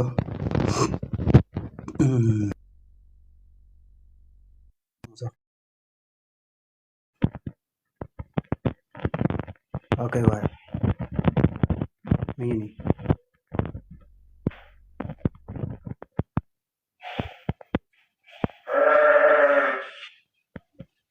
Pierre Robert a ngi noonu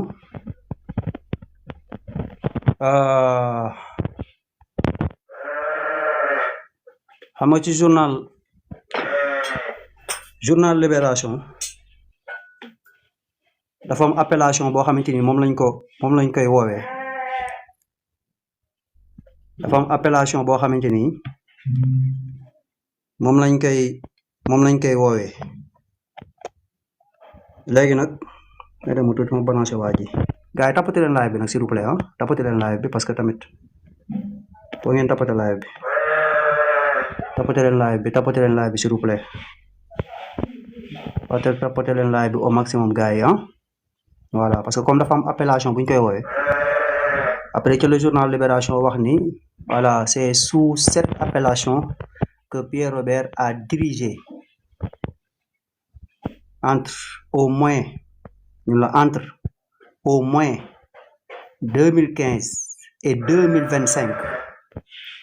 un groupe de formateurs sexuels tout porteurs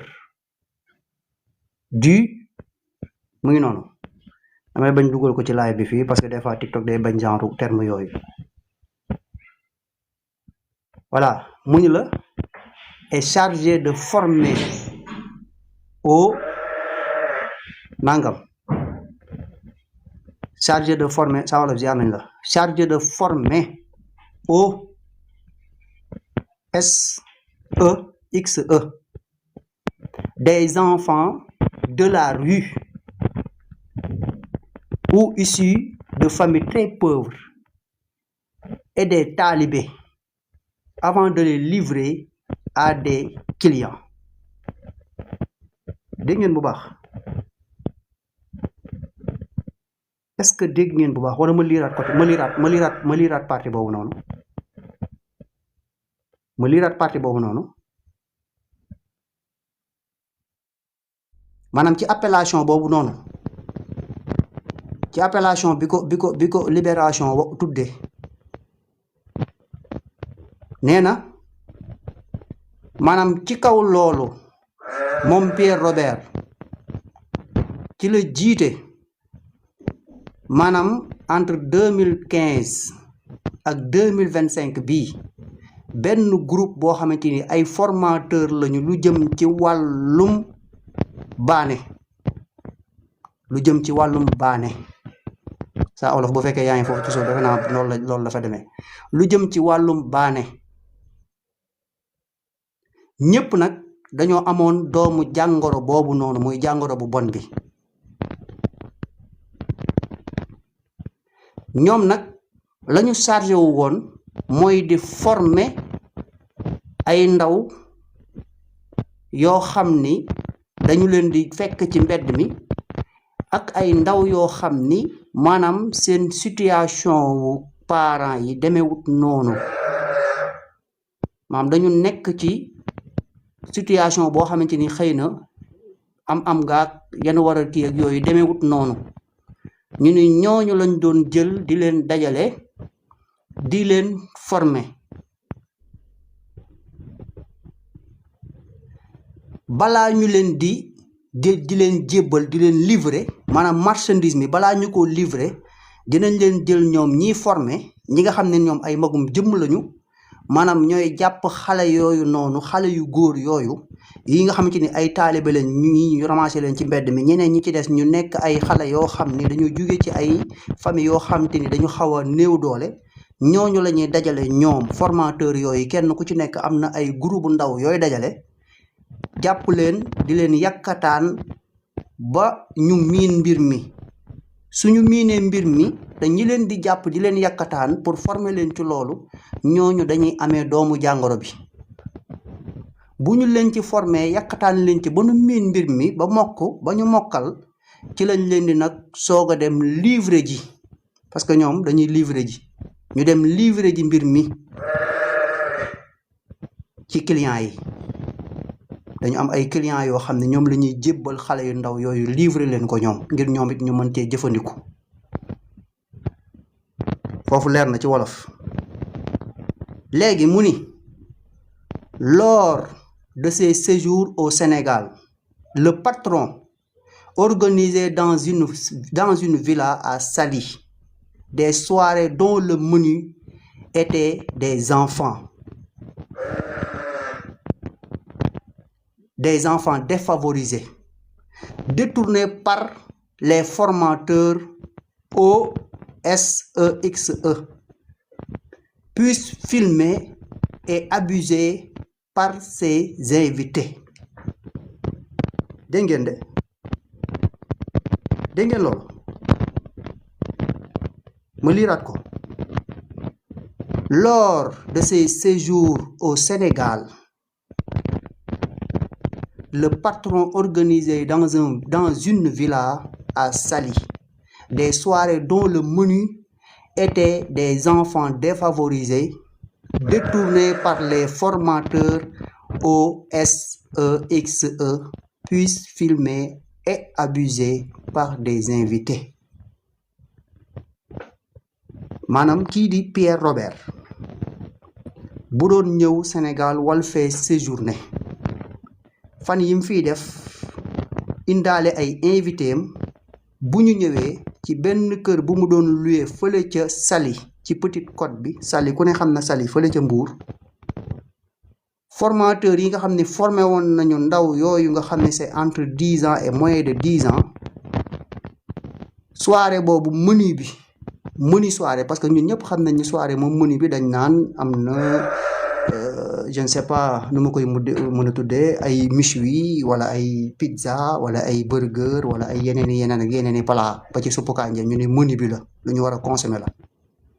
mais ñii li ñu defoon seen consommation seen menu mooy lan mooy xale yooyu nga xam ne formateurs yi formé woon nañ leen ba pare ñoom la ñuy indi ca kër googu ca soirée boobu ci la ñuy jël nag def ko seen menu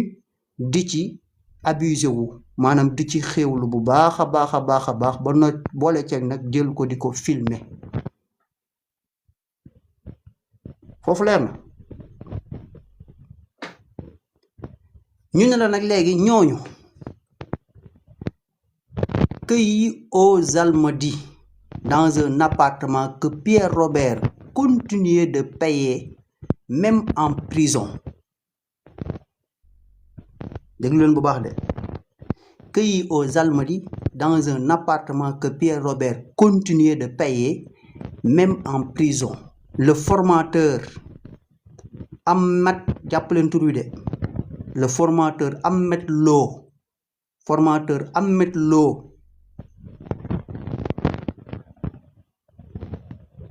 le formateur Ahmed Lo déclare qu'il est xawma lan saa bi dañ def qu'il est saa voilà ok qu'il est sa femme voilà mu ngi noonu waaw le formateur Ahmed Lo déclare qu'il est sa femme moom Ahmed Lo ci jëmbi boppam mi bokk ci formateur yi nee na moom maanaam jabaru ki nga xam ni mooy Pierre Robert mii la moom Ahmed Lo ci kër goo xamante ni moom mii di Pierre Robert moo ko luyeel Ahmed Lo fële ca Almadies mu féete fa di fa defaale moom tamit ay recrutement ci ñi nga xam ne ni war nañoo bokk ci invité yi bu ñuy dajee ñu soirée ba fële ca Saly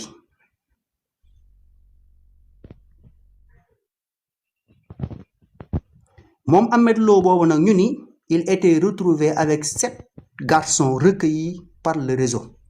maanaam moom Ahmed Lo boobu noonu bi ñu koy daaneel fekk nañ ko ak juróom-ñaari xale yoo xam ni réseau bi moom moo leen recruté woon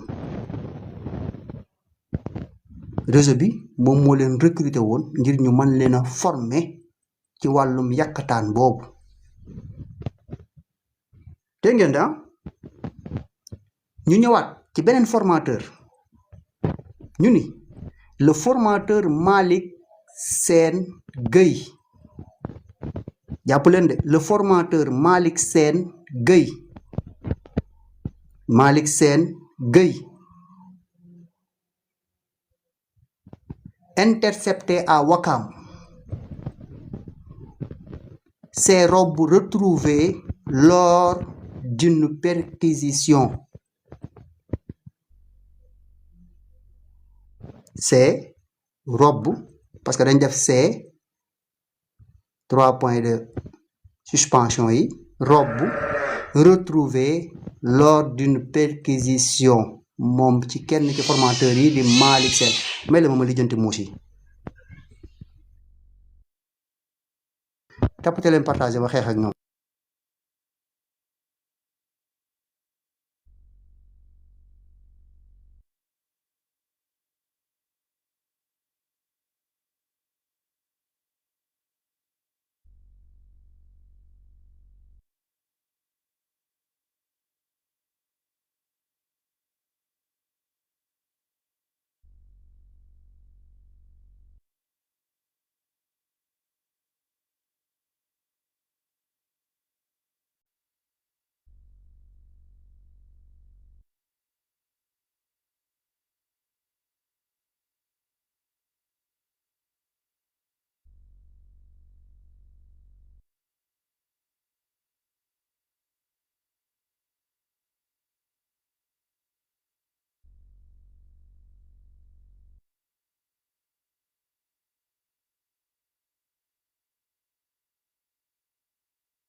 Je pense que vous captez gars yi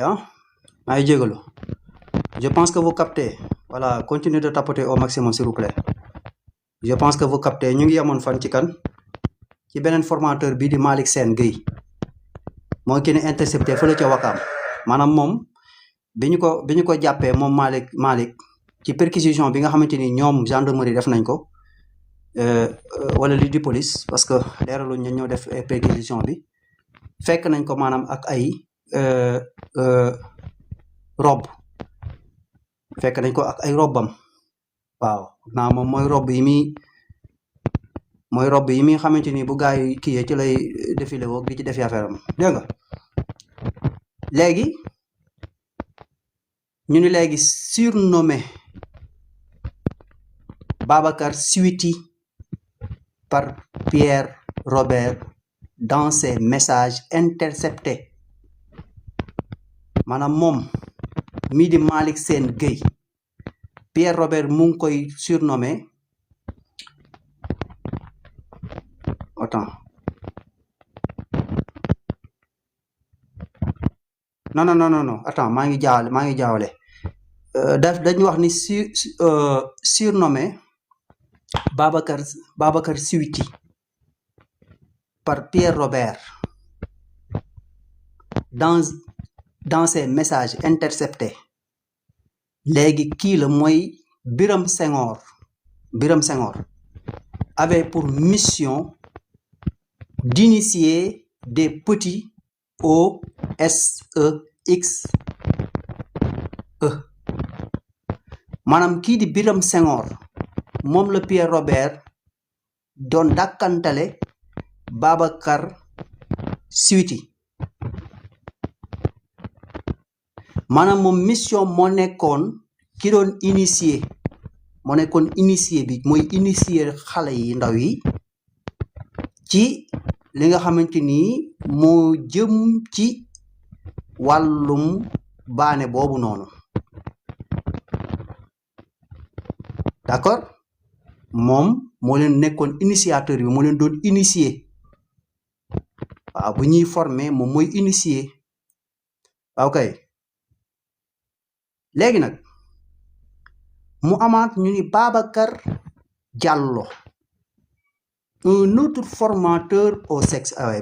Babacar yi tamit yàlla mel ni sàkk fu ñu jëm Babacar Diallo un autre formateur au SEXE mu ni avoue avoir récupéré plusieurs mineurs de moins de 10 ans dégg ngeen de Babacar Diallo ci jëmmi boppam nee na moom ci formateur yi nee na moom maanaam avoué na nangu na ni moom récupéré na maanaam ay mineurs yu baree bari maanaam ay xale yu ndaw yu bëri yoo xamante ni seeni at toll na ci maanaam lu néew fukki at moom Babacar Diallo mi nangu na ni moom récupéré na xale yu baree bari yoo xam ni seeni at maanaam gën nay néew fukki at moom Babacar Diallo def na liggéey boobu te ci formateur yi la bokkoon maanaam ci kaw loolu ci la leen doon formé ci wàllum baane dans un appartement payé par Pierre Robert maanaam ba léegi Pierre mooy ñëwaat mooy fayaat appartement bi Babacar Diallo récupéré woon ay ndaw ñu bëree des centaines de jeunes de moins de 10 ans appartement bi mu leen doon dugal di leen fa formé moom Pierre Robert ba tey moo doon fay li nga xamante ni moom moo di appartement boobu noonu gars yi xamu leen li yàqu li fi yàqu ñii groupe bi li ñu yàq ci dëkk bi allahu akbar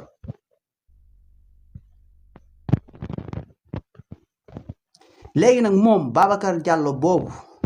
ñu ni il a révélé que le projet de Pierre Robert moom Babacar Diallo moo révélé de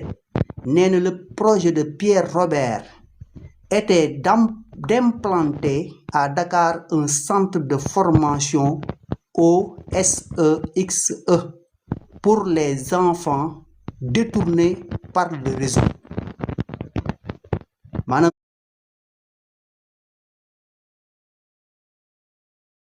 ñoom seen réseau bi xale yi nga xamante ni ñoom réseau bi détourné wala moo xam kër gu ñu tabax ba pare la mu jënd ko mu def ko ab centre boo xamante ni